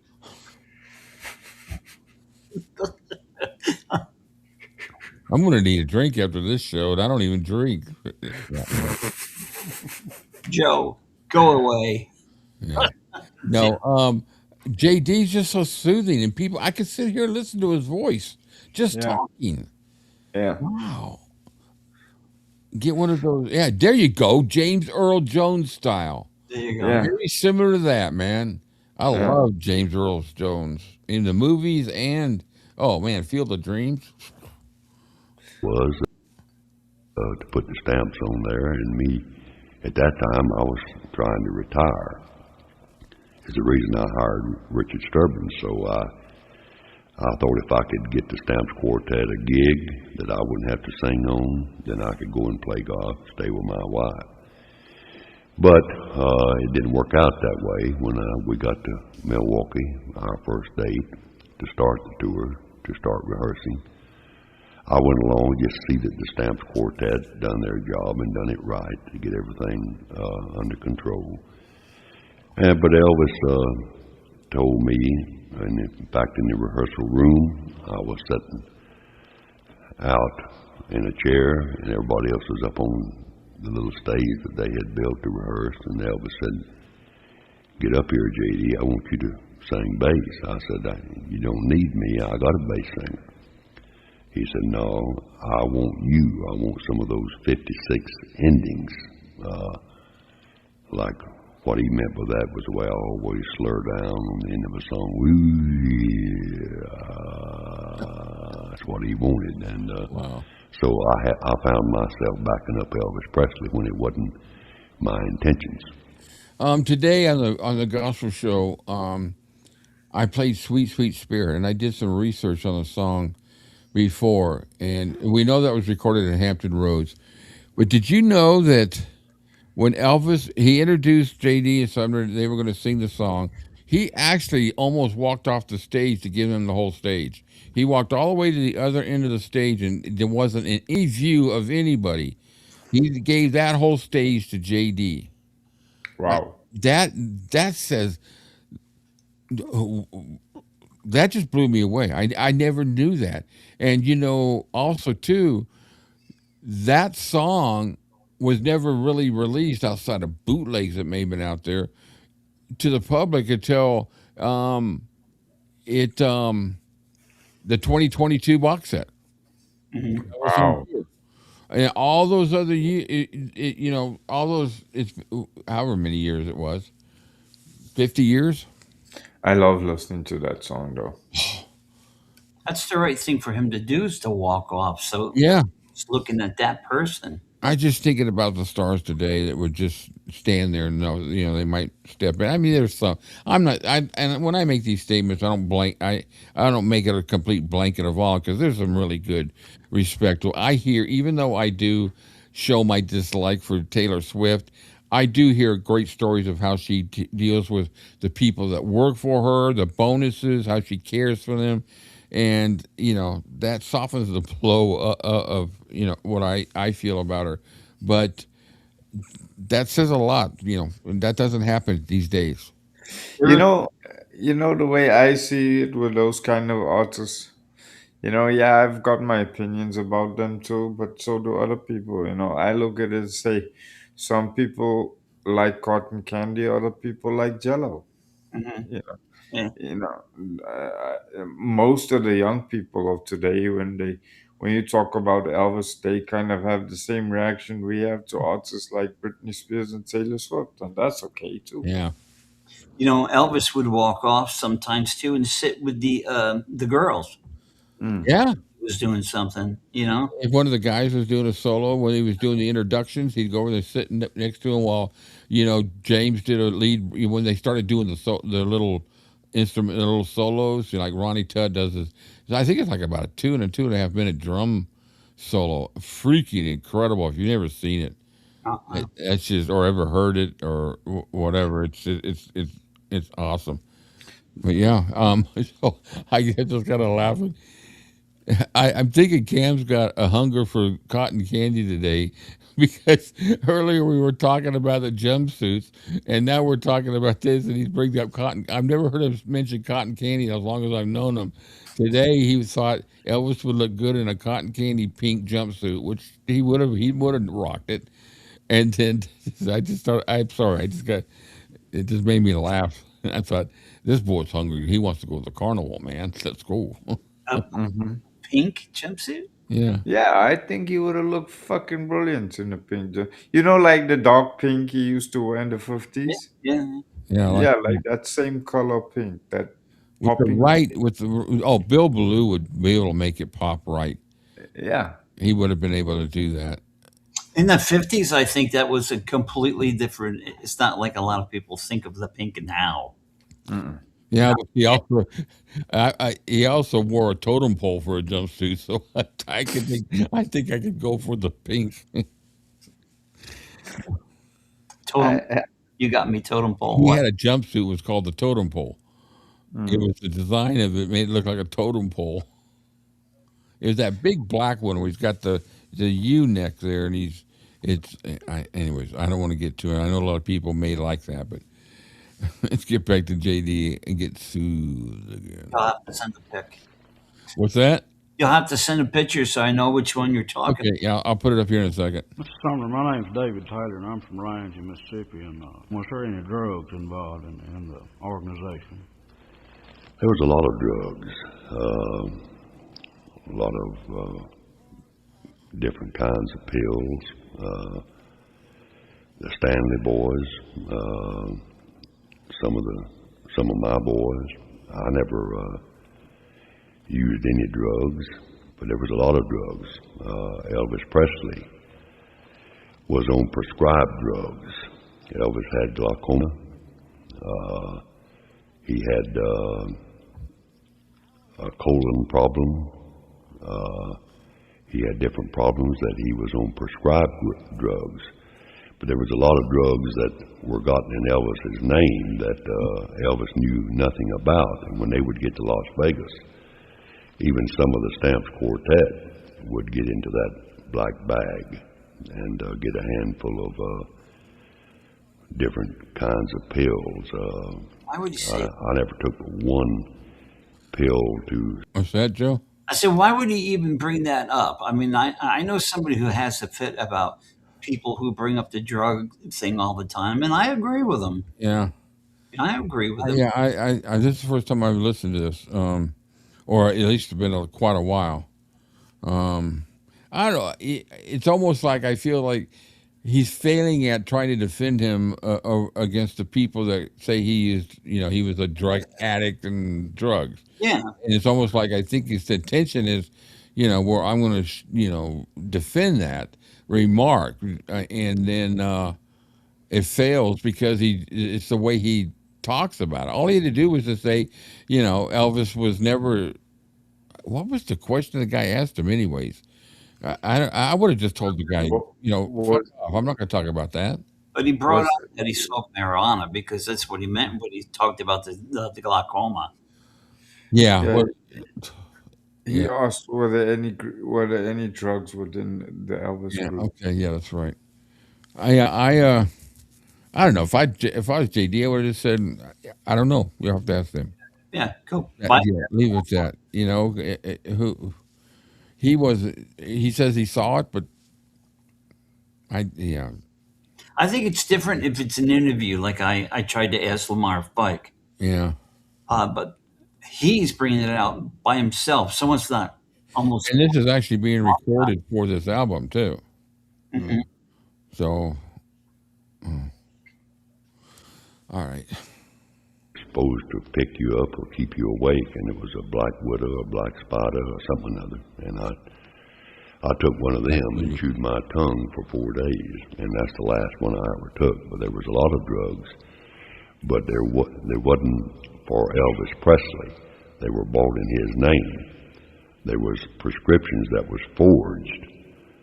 Dr. Nick's name was forged to get prescriptions filled at the drugstore, but they were not for Elvis Presley. Mr. Sumner, could you please describe for us the events of August the 16th, 1977, in the life and through the eyes of J.D. Sumner? My wife, Mary, had taken me to the airport and had taken our grandson, Jason, and Elvis had sent his Jetstar to pick up the Nashville people, which included Felton Jarvis and the Stamps Quartet and myself. We were on his plane fixing to leave, and they come on the plane and told us that the tour had been canceled, that it was off. And I couldn't believe it. I tried to question it, and I said, why has it been canceled? Well, believe me, it's canceled. And if they knew, they didn't tell us. So the tour's been canceled, just go back home. So my wife had not left, and waiting to see me off on the plane like everybody does. So I got in the car with my wife and my grandson and started home, wondering myself as much as anybody why the tour had been canceled. I thought possibly that maybe something had happened to Vernon Presley, Elvis's dad, because he was a very sick man. On the way home, we had the radio on, which I very seldom play the radio in the car, but that day we had it on. It was real dark. The clouds were real dark.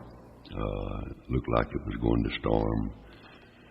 And I guess we had the radio on to see if there was a tornado or something in the area. And they announced that the king of rock and roll, Elvis Presley, was found dead at 2 o'clock today. And this was about 4 o'clock in the afternoon. What a way to find out. And immediately nobody said anything. I didn't say anything. My wife said nothing. And even my grandson, being 2 years old, didn't even say anything. And he didn't even know what was going on.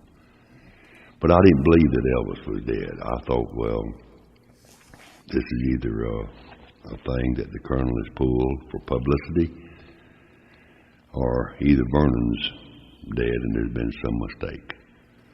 So I went on home. When I got home, in a dilemma, not knowing what to do, my daughter came running up the hill. We lived out in Bellevue, and she come running up the hill to my house and said, "Daddy, have you heard that Elvis is dead?" And I said, yeah, I'm going to Memphis to find out what's wrong, because I didn't believe then that he was dead. So I got my bus driver, and Elvis had given me a limousine. When did you say this was recorded, Cam? It came out in the latter part of '77. So this is right after so the emotions are still raw. Mm. A Lincoln limousine with You could hear it in television, his voice. bar, and the whole works in it. Called my bus driver and got my son-in-law, and we headed to Memphis. When I headed down toward Graceland and seen the crowd that was gathered on each side of the highway and even in the middle of the street, then I realized that in all probability that it was so, that Elvis was dead. I pulled on up against what the police said I could do, because they said nobody could go into Graceland. But I pulled up to the gates, forced my way past the police, pulled up to the gates, and they saw who it was, and they opened the gates, and I pulled in. When I got into Graceland, of course, like when anybody dies, there was people sitting around crying, talking. And when I got there, they said, Vernon wants to see you. Vernon was in a little suite deal that they had in Graceland for Elvis's aunt, his Aunt Delta. She was more or less in charge of the housekeeping for Elvis. I went in there, and Vernon was in there, and his mother and Delta was in there. And Vernon asked me, I tried to console Vernon like anybody would do, and then he asked me if I would be in charge of the funeral. He said, you knew more about what he liked, what songs he liked, and who he would like to have preach the funeral, his favorite preacher, this, that, and the other. He said, would you handle it for me? I said, yes, sir. So as soon as I could, I got out and went, checked into a motel, and immediately started calling. The first thing I done was to call, of course, my wife and tell her that it was so, that he was dead. And then I called Rex Humbard. Then I called the different ones that I knew that Elvis would love to have sing, which was, of course, the Stamps Quartet. I called the Statesman Quartet, and got James Blackwood of the Blackwood Brothers. And that's the people that sang at Elvis's funeral, was the Stamps Quartet. Jake Hess, which was Elvis's favorite gospel singer. I suppose if you would pick out one man that Elvis tried to copy or sing like, it would have been Jake Hess. I picked out the people that I knew that Elvis would want to sing in the songs. I had Kathy Westmoreland sing My Heavenly Father Watches Over Me, and picked out, well, we sung Sweet Spirit, Known Only to Him, How Great Thou Art. The songs that Elvis had us to sing almost every time we got together. Well, those are the songs that we sang at his funeral. Mr. Sumner, now, in lieu of all of the controversy, I just got to come out and ask you like this. Is Elvis dead? I buried my mother last year, and if somebody were to come up and tell me they saw my mother and she was living, then I would hit them. I buried my best friend. That was Elvis. I was in charge of his funeral. I wish that he wasn't dead, but Elvis Presley died, and he's buried in 6 tons of cement.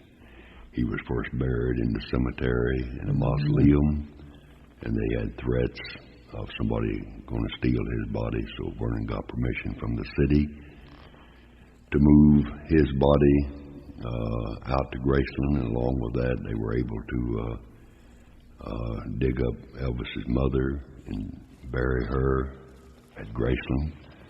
So Elvis Presley is buried at Graceland, and his mother is.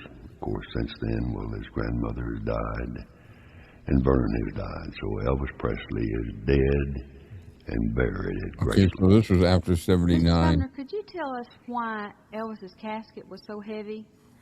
Was it because of a cooling unit that could possibly have been put in there for What did these interviewers do? Read what happened before they come and interviewed him? These are questions unbelievable. The Inquirer. I mean, I don't know how they can stand there and ask these freaking questions. I would flat out refuse them. Even more, I don't understand why JD doesn't say, bye. You want to know about Elvis the man? I'll tell you. But you know what? If you want to know the weight of a coffin, I can tell you. Remember, all this shit started because two Memphis Mafia people. Yeah. Mm-hmm. Even that early, that shit was happening. Figure. Just why was the casket so heavy? Well, in the first place, who said the casket was heavy? Thank you. Where did all this brilliant information come from? Good answer. The casket was heavy. I sang at his mother's funeral. When my mother died, she was buried in a mausoleum in a crypt. So I didn't buy a real expensive casket to put her in. Her casket cost $900. When Elvis's mother passed away, Elvis was a young man, and he got the very best casket that he could find. He would have spent $1 million if they would have had one that cost $1 million. He would have spent that for it. They found in Oklahoma City a casket that was solid copper. The more you pay for it, naturally the better the casket is. Elvis's casket was heavy because it was solid copper. You see Vangelo's comment. It's like when the sports announcer says, "What do you have to do to win the game?" Duh, score more points. Mm-hmm.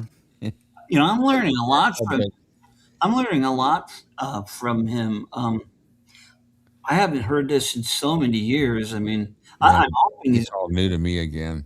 I would really, once they brought it up, I'd love to know how much they paid for that. Oh, wait a minute, I already know because I did an interview on it. Never mind. Old man. Yeah. Don't say it, Cam. I'm older. The same casket that his mother was buried in, the same type of casket.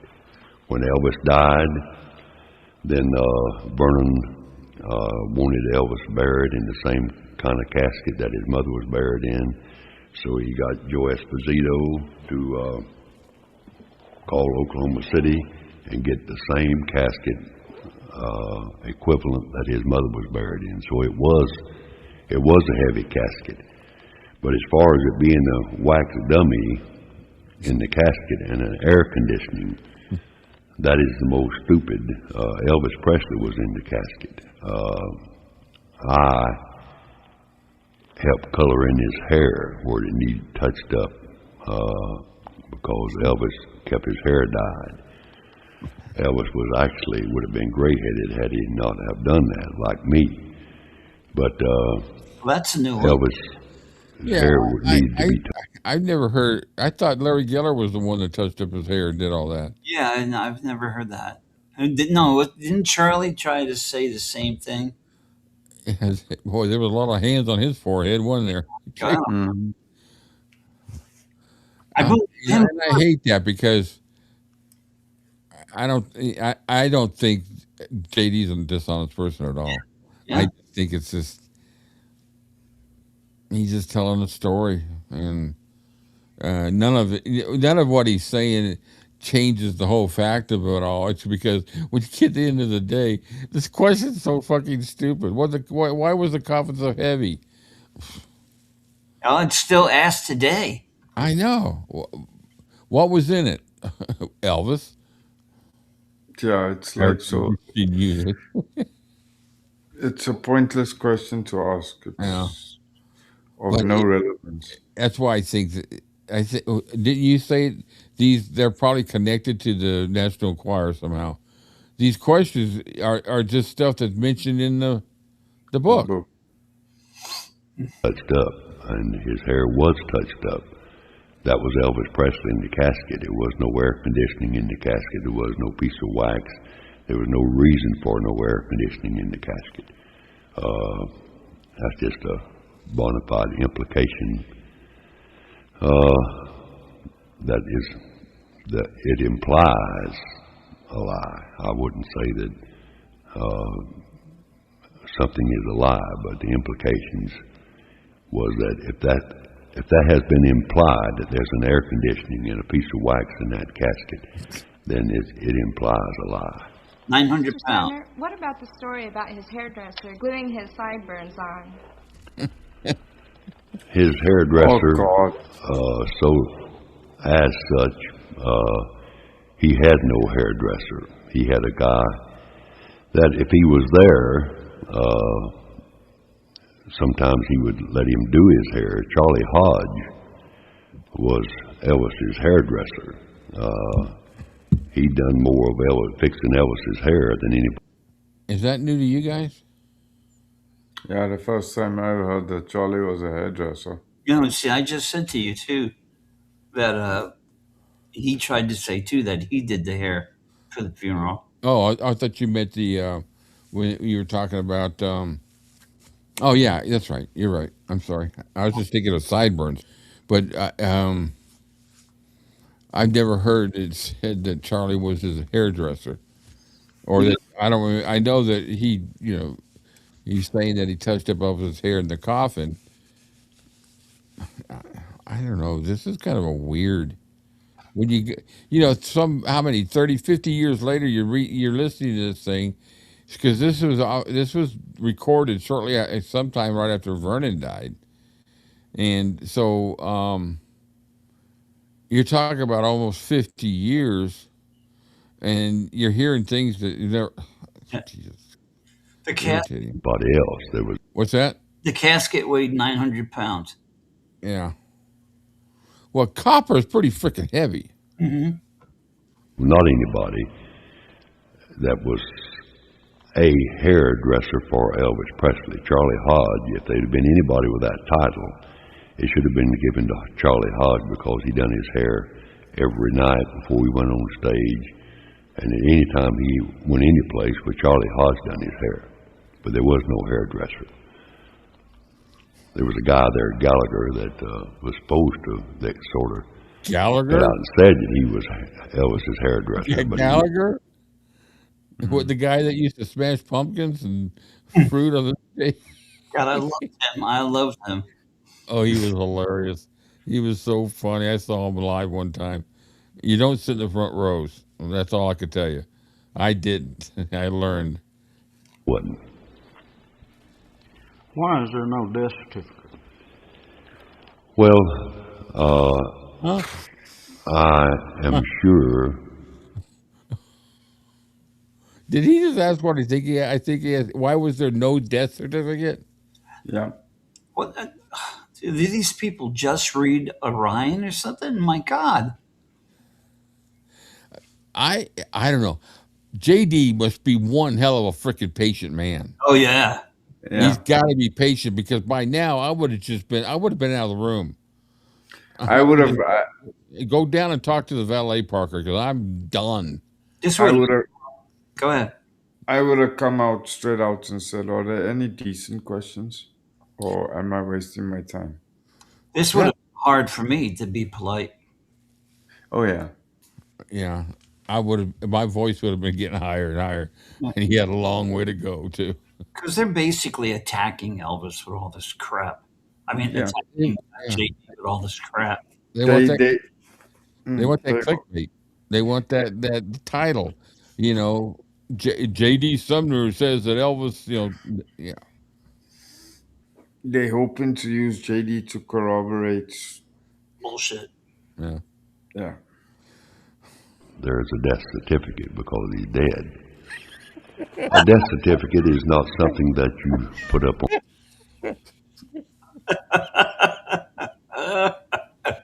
Good for you, J.D. Really? I can just see his calm demeanor and his facial expression too, like in all seriousness. There's a death certificate because he's dead. Yeah. On the wall of an accomplishment. When this question came up to me about Elvis's death certificate, I asked my wife, I said, honey, where is Mama's death certificate? I had never seen it. My wife said it's in the Bible. I have never seen my mother's death certificate. I don't want to see her death certificate. I doubt very seriously that Vernon ever looked at it, because he did not need to look at a death certificate to know that he had lost a son. And I don't need to see a death certificate to know that Elvis is dead. Seeing him dead is enough for me. Mr. Sumner, why was there no life insurance policy collected on Elvis's death? Jesus, you know what I'm thinking here? All tabloid shit. Yeah. I'm thinking this interview happened after that Geraldo Rivera bullshit on 2020. Oh, It's right about that time. I would definitely say, yeah, Cam. that's why it's so raw. Because these questions, in light of how they're being answered or being asked, it's exactly the same inference that was made in that Geraldo Rivera 2020 bullshit. Now I want you listen to it as we go. I don't think they're in the same room together. I No, I think the guy recorded all the questions and JD's playing it and recording. They're playing it and he's answering them back. I had thought the same thing earlier. Yeah, and it was just edited together. Yeah, Could be. because you could hear the echo stops on JD. Yeah. And the other guy sounds like he's almost in a different room. Well, if in the same freaking room, there'd be just one microphone in the room for them to talk. Even if Could, they're two, they'd be going through the same mix if this could be recorded for the album. You'll hear in between. You can hear the almost. It's not a click, but you can just hear the difference. Well, people like Elvis Presley, What's that? Vangelo says, how would JD know the answer to that? She must be talking about the death certificate. Yeah. Just released now, wasn't it? Not his no, death certificate. no, it's supposedly due in 2020, 6. 2026 sometime. At least Geraldo called out the Lucy Desiree BS for what it is, a delusional fantasy. All right, Vangelo, we will see you soon. All right. John Wayne, John Kennedy, John Lennon, people like that don't have insurance. People like myself, I have insurance policy. But what kind of a policy would have been on Elvis Presley? Yeah. How would he know if John Wayne and all them guys had insurance? How would he know that? Maybe this question's been asked before and did a little research. Well, he's almost like he's insinuating because you're rich, you don't have a life insurance policy. Well, Yeah, that's the idea I'm getting to. that's a kind of To what a about misnomer. Rich people that would it's even. There's a lot of people have policies on them because of their career, and if they get injured, they get, they got a policy to cover it. They got all kinds of things. Yeah, no, we understand the point that it was done before the internet and all that shit. But what I'm saying is that these questions are coming in the same vein and same stance as that 2020 bullshit that came out in 1979 with Geraldo Rivera, Yeah. because he's talking there firstly about the coffin. Yeah. Secondly, he's talking about the drugs. Thirdly, he's talking about insurance policies. And those three, I remember distinctly, were inferred as well as referenced in that 2020 documentary. Yeah, they probably listened to these interviews before they did that documentary. Exactly. All right, just a few more minutes left on this one. People like Elvis Presley own the insurance company. They don't buy insurance. They own the company. Sure. When I was a young boy, my mother and daddy took out $300 policy on all of us kids, and that policy cost a nickel a week. That policy was kept for years on me until me and my wife just cashed it in and got what little we could get out of it. Elvis was much poorer than our family was. The Presleys were. So what kind of policy would they have had? Would it have been for $150 or $200? And would Elvis have paid the nickel a week or the 3 cents a week that it took? I doubt very seriously. Elvis Presley spent $500,000 like I would spend $100. So I don't see any need that Elvis Presley would have for a $10,000 policy. Now, it seems like I've read somewhere, and somebody could correct me in here, but that there was, they did look into, he never signed one. He never finally signed one, but there was, he took a look at getting a policy. Yes. Yeah, I thought so. I mean, yes. So for him to say, JD's just rambling on now. He's just filling in. He's just filling in fluff because he doesn't know the answers to these things. I don't care how close of a friend he was with Elvis. There are things that he just didn't know about Elvis. And I wouldn't think that it would be common knowledge at that time about whether he had insurance. I mean, it makes sense. I don't care how much of a millionaire you are. You can get a higher policy, and it can protect you in the event that what happens is you just before you die, all of a sudden you lose everything you got. And you don't have the time to recoup. If you don't have a life insurance policy, the people that you leave behind are responsible for whatever your debts are, or are shit out of luck for any kind of financial. I mean, it just, I don't know. And also the kind of person that Elvis was too, and the culture back in the time. Yeah. I mean, they I mean, you guys will know. It was never common knowledge or commonly discussed around the dinner table about your own family health problems, let alone somebody like Elvis calling in JD and saying, "Yeah, I got a life insurance policy and this and that and the next thing." I like JD, but to me, he's kind of padding the facts. I don't know other way. Let's see how much more we got left on this one. We got 30 seconds. $20,000 policy, $100,000 policy, or $1 million policy.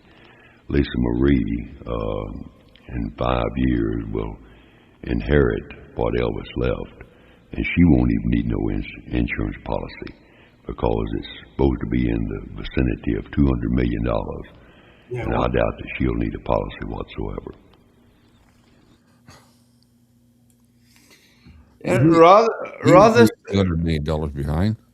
No. Rather say I don't know. I'm not versed enough to answer your question honestly and securely, so I rather not answer the question.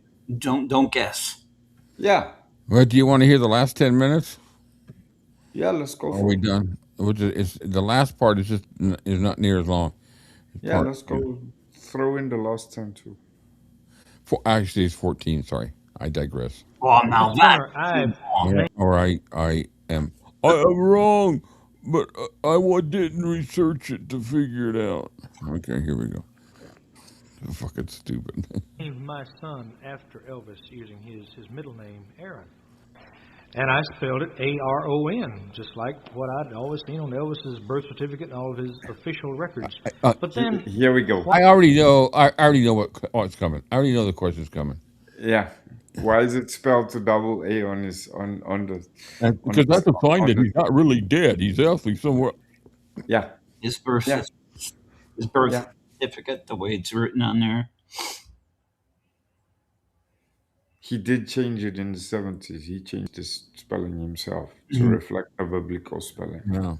I then was his middle name, Aaron, spelled Aaron on his gravestone because we had seen, certainly at the time of his birth in Tupelo, Mississippi, they would have known how to spell his name. He changed it. Well, of course, you got to imagine that Vernon Presley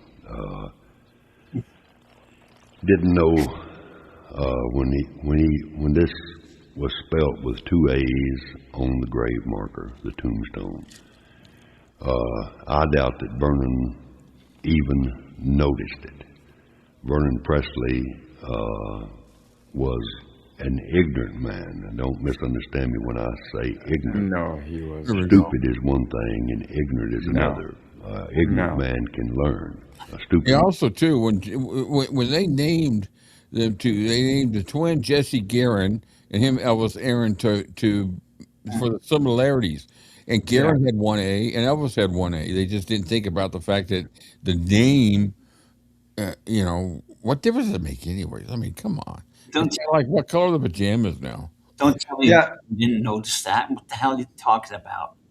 How do you not? Yeah, he's implying that Vernon was a blundering idiot. Yeah. Yeah, he didn't have business. I'm really He didn't have. disappointed in JD on this interview. He didn't have the best business knowledge, but Vernon was no fucking fool. But then, too, yeah, no, you're right. He wasn't a fool.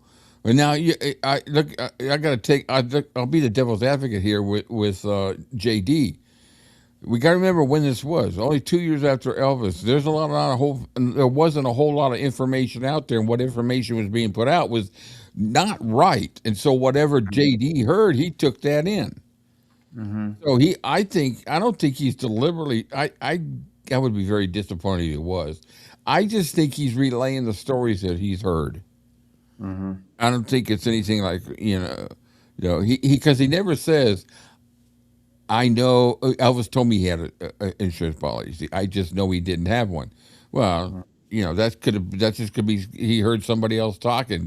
Elvis didn't have an insurance policy. I don't think he's being malicious. I just think he's talking on subjects that he has no clue about, and only is going by what he's heard other people through the grapevine type shit.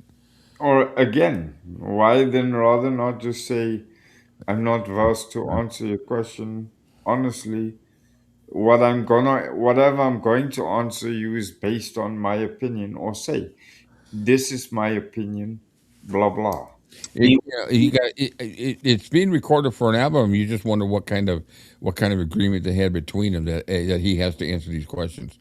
Amy was Vernon And not that I'm right about it. I'm just saying this was a recording for. This is under contract to do, so I don't know what the particulars were. I'm sorry, Joe. Amy. Any knowledge about Vernon being an idiot? Because I was told that he was basically that he wasn't smart at all. I don't think I don't think he was dumb. I just think he just wasn't well versed in the world that he was all of a sudden thrown into. Yeah, And he never adapted to that. He never, but I will tell you one thing. Thank God he was a meticulous record keeper. I mean, he's probably got movie tickets from when he went to the movies when Elvis was 10 years old. It wouldn't surprise me. Apparently so. Apparently so.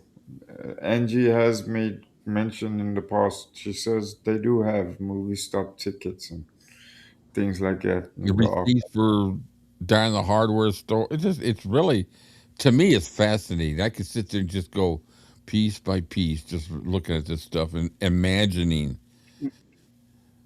that time. Yeah, I agree with you guys in terms of I don't think JD was uh, elocutionized enough No. in that world, um, but he was by no means an idiot the Yeah, way I he don't think was he. made out to be. I just think he was just a simple man. Hmm. Wasn't dumb. He knew No. enough to get by. Coming. He could figure things out. And then once it got into the superstardom, the role he had was I don't it was he didn't have to handle the business. Mm-mm. All he did was handle Elvis's part, and that's it. Hmm. The business was handled by Parker, Yeah. and then the monies were sent to Vernon to hand for the personal stuff. Hmm. So all it was just a more of an expanded thing. And from what I've seen in the Gates of Graceland, and then just reading and seeing what I saw when I was in the offices, the guy kept a organized. He Yeah. didn't have shoe boxes where he was throwing receipts in there like I used to do until I finally went nuts looking at him. He was. He broke Yeah. them down. For the time and what he had at his disposal, he had a fucking brilliant filing system. Yeah. Man can never learn nothing. But What? I would not have known how to spell. Well, of course, you got to imagine that Vernon Presley didn't know when this was spelt with two A's on the grave marker, the tombstone. I doubt that Vernon even noticed it. Vernon Presley was an ignorant man. And don't misunderstand me when I say ignorant. How do you Stupid misunderstand is that? one thing and ignorant is another. Ignorant man can learn. A stupid man can never learn nothing. But I would not have known how to spell Aaron, and I doubt that Vernon knew how to spell Aaron. In fact, I didn't even know Elvis's name was Aaron until he passed away. It was always Elvis to me. Okay, But now I call bullshit. Yeah. Yeah. Yeah. You've known Elvis since he was 14 years old, and you never knew his second name to be Aaron. It Yeah, never came up. I call BS on that. It never came up in conversation, And right? I call BS Never. on him not knowing how Aaron was spelled. The guy was a man of he was a religious guy. He read the Bible, and Exactly. Elvis changed it to double A because of Aaron, Moses' brother. That's Yes. what he changed it to. And Yes. if JD never heard that, he never read what Aaron how it was spelled in the Bible, then he never read the Bible. Thank you. Because it's all through the first five. What is it? I think it's in Genesis. That is, or it's the first book of the Bible. It talks about that, and wow, that one blows my hair back on that one if I had any. Yeah, and I actually did a couple of years ago. I actually looked it up on Google as well after reading it somewhere, and they actually showed the document that Elvis that he legally went to the what do you call it, to the office in Memphis, and he legally changed the spelling of his second name Yeah, the on the guy that made the yeah, tombstone I remember reading that was not apparently on his. It's spelled Aaron, yeah, on his birth certificate. Right, we got that, and later he's seen it was Aaron, and Elvis expressed the same thing on the JC speech. Okay. fan like you was. That's you spelled it Aron. If you ask me how to spell Aaron, that's the way I spell Aaron. But the guy that made the tombstone, and I doubt very seriously that Vernon ever knew how it was spelled on the birth certificate, or even cared how it was spelled on the tombstone. Why the hell would he Why not was the care? picture that was taken of the body within the casket? That didn't look like the Elvis we knew. Jesus. Oh, this is Geraldo Rivera. What was his sideburns sticking out? It was sticking out almost as if it was like put on with glue, Yeah. like somebody. Mm. Well, of course, uh, that was supposed to have been made by one of the cousins. It was. And It the was. question has come up that it didn't look like Elvis, that his nose was flat, Right. and that it, of course, Elvis didn't look like he did when he was alive. Elvis It's died. he was dead. He was on his knees, and his elbows and his face was in the rug. Elvis had a What massive relevance heart does it attack. have? Yeah. He lay there for about Well, 2.5. Yeah. You don't need this information. no. And nobody looks No. exact the same post-mortem No. the way they do in their life. Nobody does. Because why? The soul has left the body. Your life essence is no longer there. You're not going to look exactly the same. I'll have to tell you a story after this is done. But now he has to talk about Elvis was on his knees and then he fell into the car. What fucking relevance does it have? Answer the damn question and get over it. 3 hours before. Go ahead and tell the story now if it relates to this, Joe. It does to essence. I was working in the emergency room. We just got Mhm, CPR, and I was mhm. uh, washing my hands. And I was looking at the woman who had just passed, and you know how you see heat coming from a blacktop, Yeah. like Yes. a heat. Well, above the body, I saw like the heat going up. Hmm. In a lot of hospitals, I know I know a few people. If somebody passes in the hospital, they still open the window so the soul can leave. Hmm. But I'll never forget that seeing that going up from the body, and all I could think of was that that was the soul. I Mhm. Hmm. swear to God, I swear to God. Hmm. Only once did I see it. Yeah, I saw that once too. Yeah.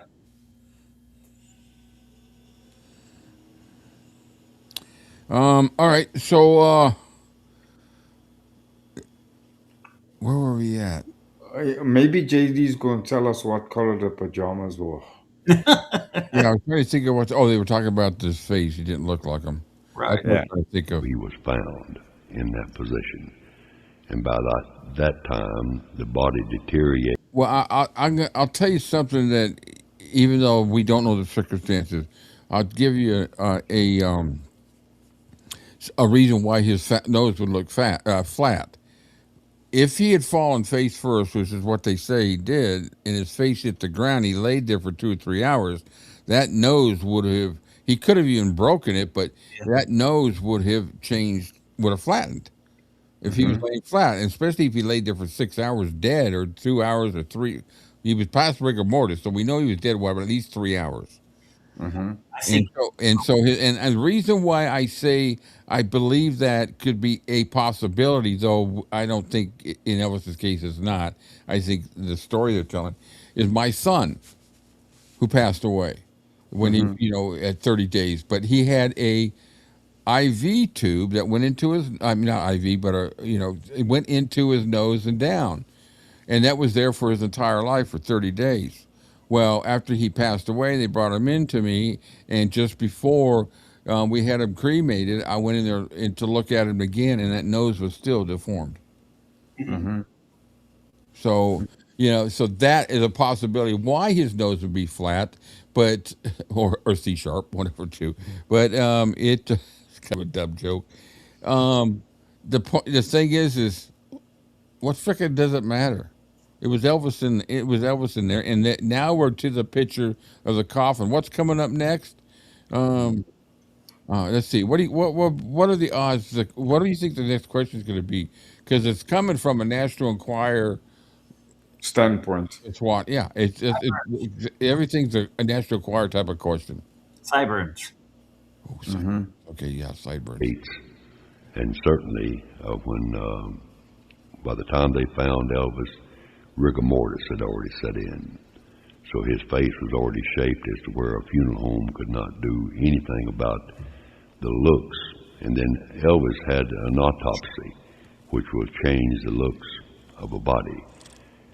He had the type of autopsy, post-autopsy, that everything is removed from the body. So this deteriorates the looks of a body. Had it been me, I would have never opened the casket. But Vernon came from the old school, the same as I did. When my mother passed away, they asked me, did I want, said, Mr. Sumner, it's customary now that we don't open the casket at the church during the funeral, but it's up to you. I said, the casket will be open. Vernon. Who was he talking about? His mother? Yeah. Okay. Should have kept the casket closed. But instead of that, Vernon had the casket open for everybody to see. There was 80,000 people that came through to view the body after it was placed at Graceland. Now the thing to do, in the old days, you brought the body home, and people set up with it. The same thing happened to Elvis, because Vernon was from the old school. Now people don't do that. Elvis was brought home to Graceland. He was put in the foyer of Graceland, and people were allowed by the thousands to come by and view Elvis Presley. And it could have been easily that the casket could have been closed. It could have been a closed funeral. Even I would not have been able to have attended the funeral if it had been a hoax or anything pertaining to a hoax. But did you see that comment from Emma, Joe? Joe, what you said is true. I remember when some people passed next to me when I was in ICU. The family opened the window after as well. I've never heard that before. Elvis Presley was dead. His casket was open. Thousands of people saw him. All the people at the funeral that day saw him. I felt of his hand. I know that Elvis Presley is dead. Well, I guess sadly all of us in this room and everybody who is listening to this tape surely know by now that with you being there and you being in charge of the funeral, it's true that the king of rock and roll, Elvis Presley, is dead. JD was in charge of the funeral? Yeah, he said so. Yeah. But as we close this series of tapes, tell us something funny. Well, I was strapped to a bed one time when my legs spread. Of course, across the street. When you was around Elvis, well, everything was funny. Because if he wanted to be funny, you laughed whether it was funny or not. But I was in Tucson, Arizona, singing at a little Baptist church. Got a telephone call from Elvis. He traced me down through calling my wife at home and finding out where I was at. He traced me down and wanted me and the Stamped Quartet to come to Denver to sing at a funeral. And, of course, we had dates every night, so he said, my Jetstar is on the way to pick you up. There wasn't any question of whether I was going or not. The plane was already on the way. So at that time, I had a boy singing bass by the name of Larry Strickland. So I left Larry with the bus to drive it to the next date over in New Mexico. The Stamped Quartet got on the plane. We went to Denver. We sang at the funeral. After the funeral was over, of course, Elvis came to the funeral dressed as a policeman. He had a police uniform on. He and Linda came to the funeral, and Elvis was supposedly a policeman. After the funeral was over, Elvis said, I want you to stay with me. But when he wanted you to do something, you did it. I stayed with him. And the quartet was sent back to finish filling the dates that needed to be done on that tour. I waited in my room, as you always did, for to see what Elvis, what he wanted, or if he wanted anything, or whatever. I just waited in the room until I was almost starving to death, so I decided I was going down to the coffee shop and have supper. I went down and had supper, eat as fast as I could, come back up, and as I was approaching my room, I heard a telephone ringing. I run, unlocked the door, and sure enough, it was my phone ringing, and it was Elvis. Elvis said, let's go and eat. I said, well, it just so happens All right, thanks, Elvis History. I've come from the coffee shop, Elvis. I have just eaten. He said, I don't care what you've done. I said, let's go and eat. I said, I had no idea I was that hungry. But, still hungry. I am starving to death. Let's go. We went to a restaurant, which I can't name the restaurant, in Denver. Of course, the limousine was ready when we got downstairs. And we went to a restaurant to eat. He also had on a police uniform. We went out and eat, and while we were eating, of course, he took his cap off at the table, because that's the way he was raised. And what I ordered was lobster and steak, because wasn't that much lobster and steak to what I could get it down some way without it looking bad. So, but what Elvis ordered was a peanut butter and jelly sandwich, and it cost $18. And while we were eating, a man came over to Elvis and said, pardon me, sir, but you can settle an argument between the wife and I. Said, are you him? Now, who was him? He didn't say, are you Elvis? He said, are you him? Elvis said, no. And he said, well, you certainly look like him. Elvis said, well, I've been told that a lot of times. That was the only way that he was bothered during the meal. We got through and came on home after this stay in Denver. Of course, during this stay, Elvis was in a giving away Cadillac mood, is what I call it. He had given away Cadillacs to the police department, to different policemen in Denver. And we were watching the news in his suite. And the little guy that was the anchor man for the news said, well, our friend Elvis is still at it. He has now given away a total of 12 Cadillacs. And he said, by the way, Elvis, when you get mine, I want a black sedan Seville. And Elvis said, give me the phone. And I said, my God, what's the man going to do? So he called the Cadillac man and said, I want a black sedan Seville at the TV station by the time this guy gets off the air. The Cadillac man got the Cadillac to the TV station. When he came off the air, they had the cameras and all ready. They took him on the outside, and the Cadillac was there waiting for him, the one that he had asked for just a few minutes before. Well, what was Elvis Presley doing? He was producing his own television show from the hotel. Thoughts? It's the most boring story I've ever listened to. It's, but it was funny. It's supposed to be funny. I don't picture Elvis wanting to do something like that in front of media.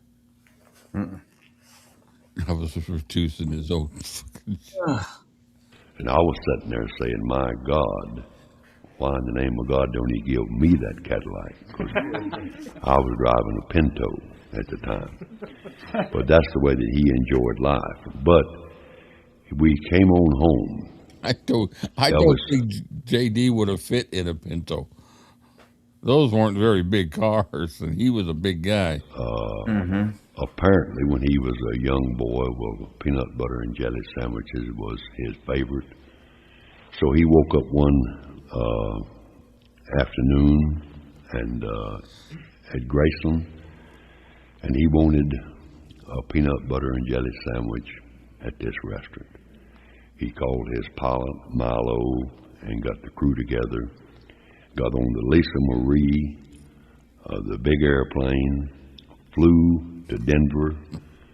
I know personally I seen the receipt for the fuel. It cost $8,000 to fly the Lisa Marie from Memphis to Denver.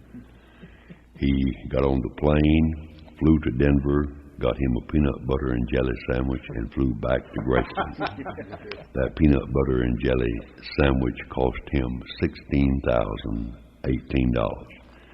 And I would have personally made him an armload and walked him over to Memphis from Nashville here for $100. The lady said she took pictures of Elvis hiding in the back bathhouse. Huh? Well, whoever said they made pictures of him did not make pictures of Elvis Presley. Now, the photo that I seen, supposedly, somebody implied that it was Elvis sitting behind this Dead giveaway. green door, looking out over the swimming pool and the meditation garden. Anything can be done with trick photography.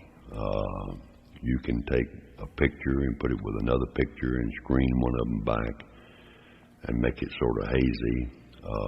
That whoever said they took a picture of Elvis Presley lied, because Elvis Presley was dead, and there's no way that he could have been sitting behind that chair unless Jesus has done it again. There's only been two people that's been raised from the dead. That was Lazarus and Jesus Christ. And Elvis Presley's dead, so that nobody took a picture of him. That picture is also a hoax. Thank you, Mr. Sumner, for your time and your insight into this subject. We appreciate it very much. I really don't have any comment. I think I pretty much expressed my disappointment in some of the things that he said. You know, I still like JD, but I'm really dismayed with this, and I just got, I don't know.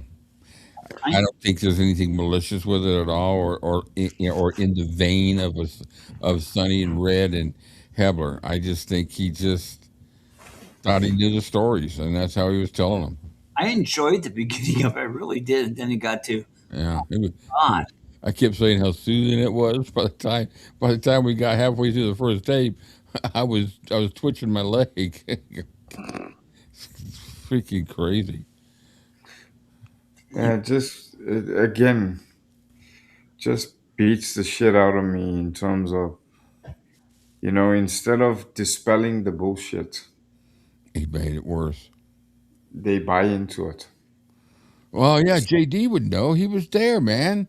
Hmm. He saw all this stuff. He was one of the 14 hairdressers that Elvis had that day, and Instead of saying that's flat out bullshit or it's media speculation or plain common English bullshit, it's like they fucking get starstruck because they're now doing an interview or whatever, and their fucking common sense goes out the window, and they buy into the narrative, and they, by doing so, fuel the fucking narrative.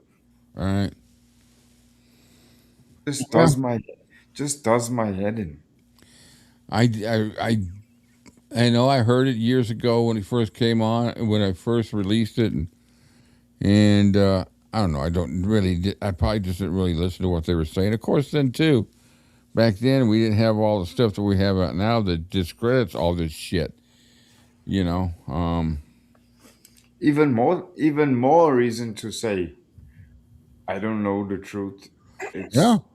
It's If I answer it, I'm being speculatory, and I would rather not do that. I think the way this thing was done and put together, I think I kind of got a. I think I'm pretty sure, first of all, that it was a splice and take one. That they were different. He recorded the questions and then The sound was different. yeah, the sound is different. Going up. JD's behind a microphone like this talking. Mhm. Well, you don't do that when you're just interviewing.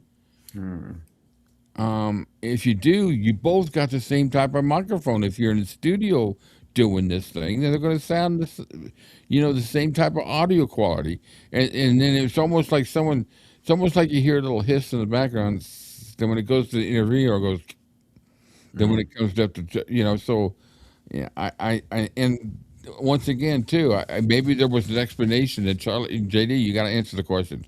It's part of the agreement. You're going to answer the questions, and that's what he did. He even answered stuff that he didn't know because he was getting. I hate to say it, but he was being paid to do this. Mhm. But I have no idea whether that's true or not. That's just an assumption. Well, JD was in It surprised me. JD was in the studio for sure. Oh, Hmm. there's no doubt that there's too much depth on that voice, like that, and I keep saying, Um, anyway, this turned out to be a longer coffee date than I expected. 2 hours and 45 minutes. Yeah. Oh, hey, Melissa. Yeah, it's same. I must say, I was going to say that at the top.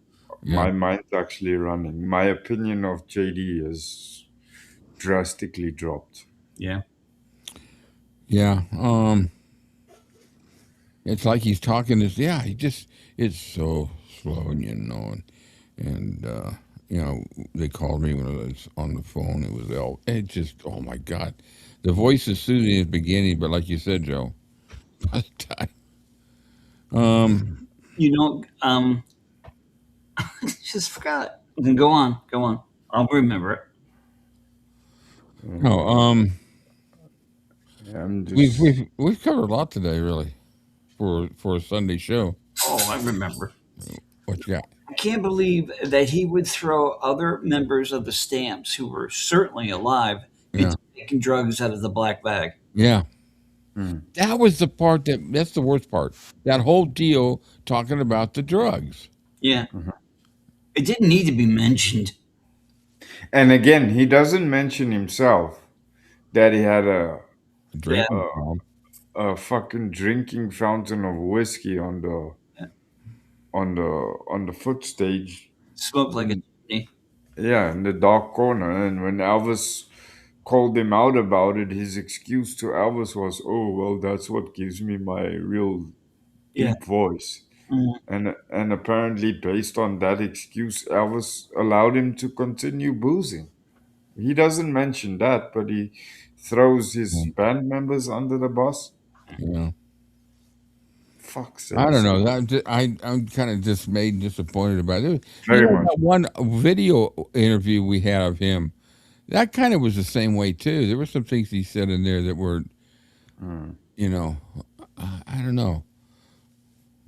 Yeah, it's like I'm sitting here asking myself the question on the one hand and answering the question on the other. I'm sitting here going, was anyone that was around Elvis fucking truthful and authentic and the real person who they portrayed themselves to be? And I'm sadly very speedily coming to my own conclusion to say fucking no. They were all a bunch of fucking monkeys. Mhm. Oh, he was selling furniture, telling people it belonged to Elvis when it didn't. Wow, there's your Christian right there. Really? Huh. Again, yeah, again, like jeez. No, I'm as straight as an arrow. Yeah, you're so far. Maybe he had the drink underneath the table during this interview too. Yeah. Oh man, how disappointing! I was excited. It was going to be really, some really cool stories. It's like I don't know, do you guys have the same kind of question? I'm sitting here going, fuck, did anyone have was anyone that was around Elvis at the time, with the exception to Lisa, fucking straight up and as straight as an arrow with him? Yeah, every question was a national choir type of question. Yeah. It was digging for that title, Mhm. that catch, that clickbait, or whatever you wanted to call it back in those days, the capture or something like that. Sensationalistic journalism. Yeah, you're walking down, you're taking your groceries, you're going through, and there's a stand right there. 3 hairdressers fix Elvis's hair. Mm. For the complete story, go to page. It just, I just Yeah. remember those magazines. And sometimes it's just I wanted to buy one just to see how stupid it was. Like, yeah, confirmed by one of Elvis's backup singers. Elvis loved eating burnt popcorn at 3 a.m. in the morning. What a laughing line. Yeah, that's the kind of bullshit that, these guys are putting out. I'm going, fuck. See, he came to Elvis's to defend Elvis's name on the when he was on the Geraldo show with D. He was a stand-up guy with that man. He was just all over it. But where was he here now? Yeah, and then again, sadly, I'm asking the question from behind the stage light with regard to that. Um, was that not part of the show? Yeah, I think more I think about this, I think this was almost like a scripted interview. Mm. The questions, these are the questions you're going to have to answer, in order to for us to release this album, because it was put on an album. This part of the album you need to finish it, and maybe not that dramatic, but somewhere along the line it just seems fishy that this isn't your typical sit down interview, ask questions, and move right on down the road. Yeah, just a girl who loves Elvis says, "Well, JD is definitely going down in my estimate." Yeah. Why isn't? Is there anybody? Like Cam just got through saying, is there anybody out there? You know what? You know who I think of every time when I think of somebody that has never ever disrespected or said anything, whether how bad it is or whatever, but of his personal life, that really why even say it? Mm. Anne Margaret. Mm. And because if you even go back to the women he dated in the 50s and 60s, who are great women, I would probably hold those up there in the same category. It seems like it was mostly women that were the best for him. Except Maybe, for except for the Wicked Witch from Germany. who knows? Maybe that's why he was automatically more comfortable with women than with guys. Maybe he just inherently knew that majority of the time women are gonna be more. I Trust don't me. know. Trust Yes, me. Yeah. yes. Oh well, bummer. How do we end on a good note? I know how we end on a good note.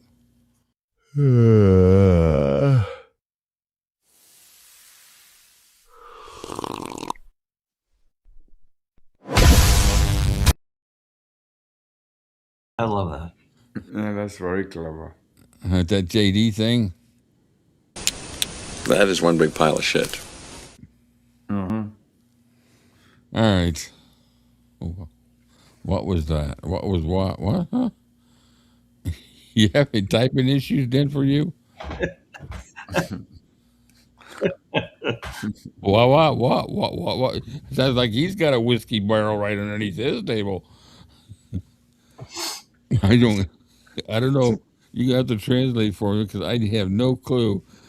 Wah wah wah. It sounds Hawaiian. Wah wah wah. It's a, I'm it's tired.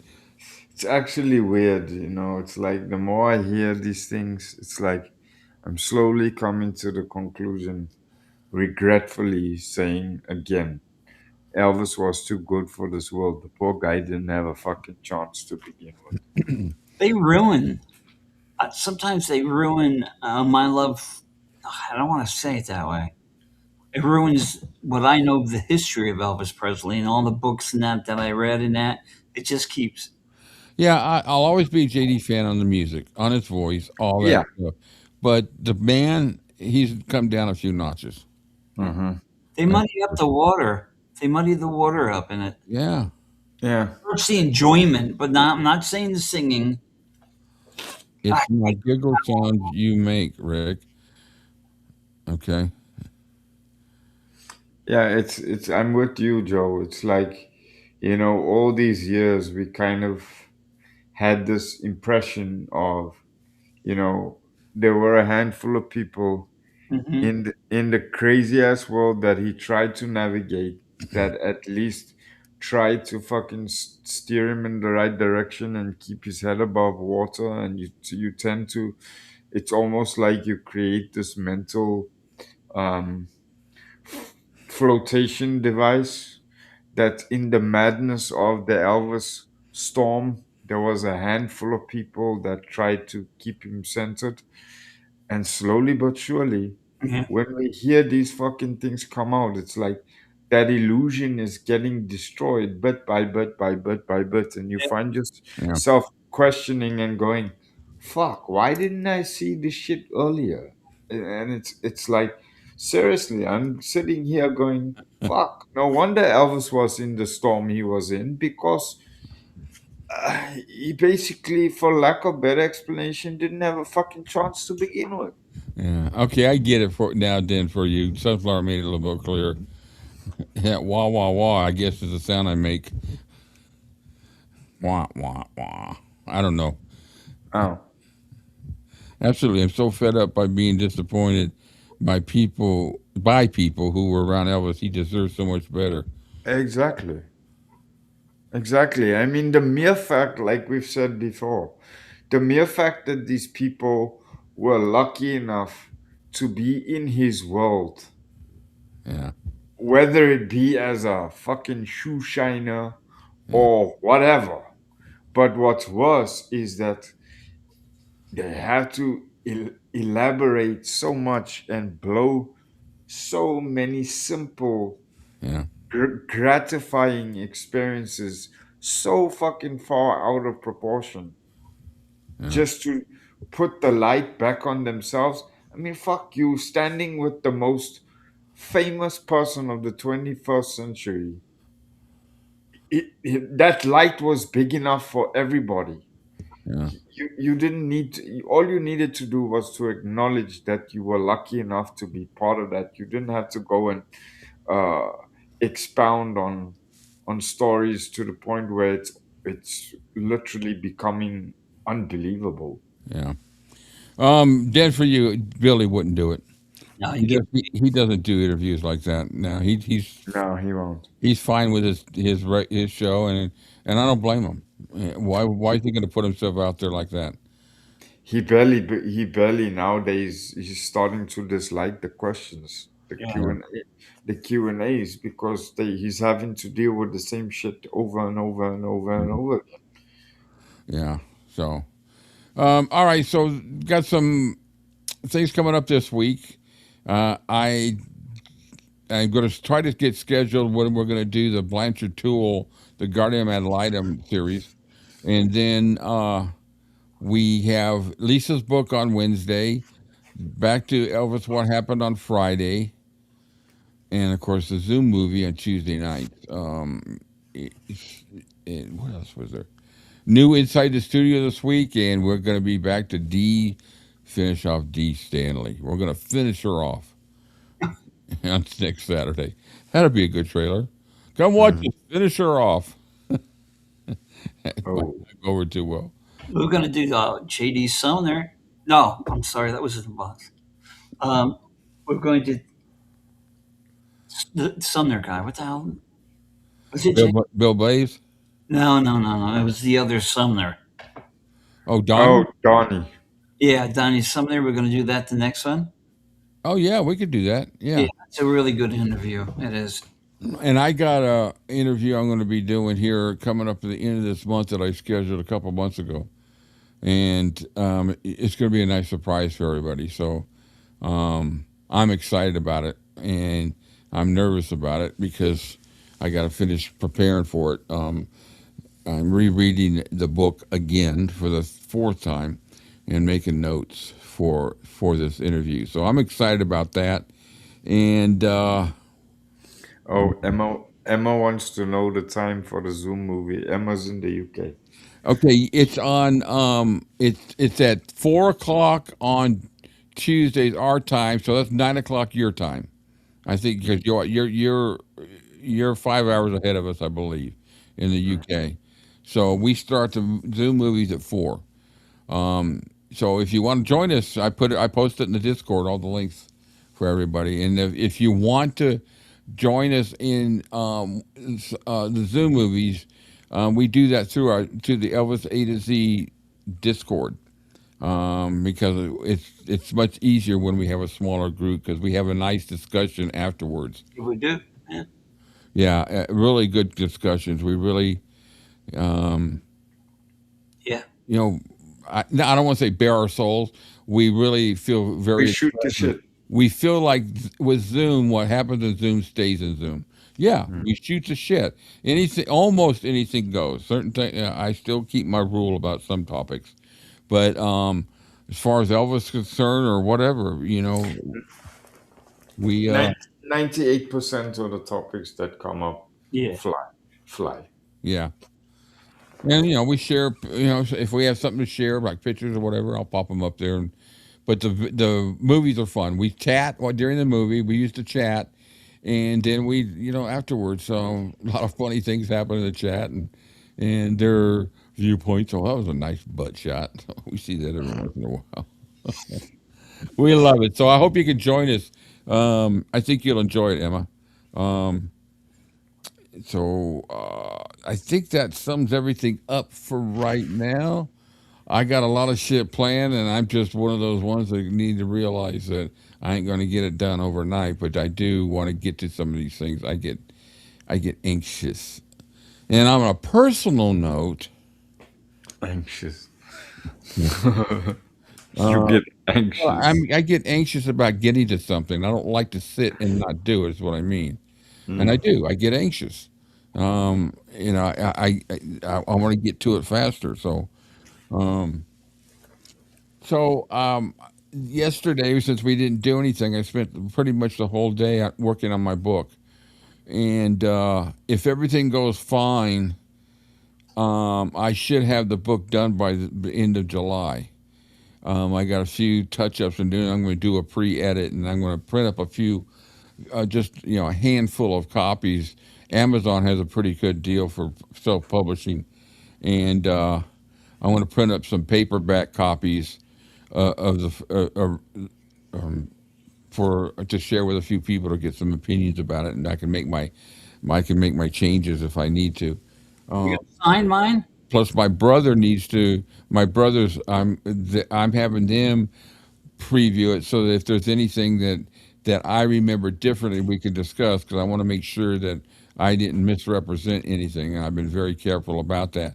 They're excited about it. It's about them. It's about us. And what it's like to grow up in a, as my brother described it, in a fishbowl.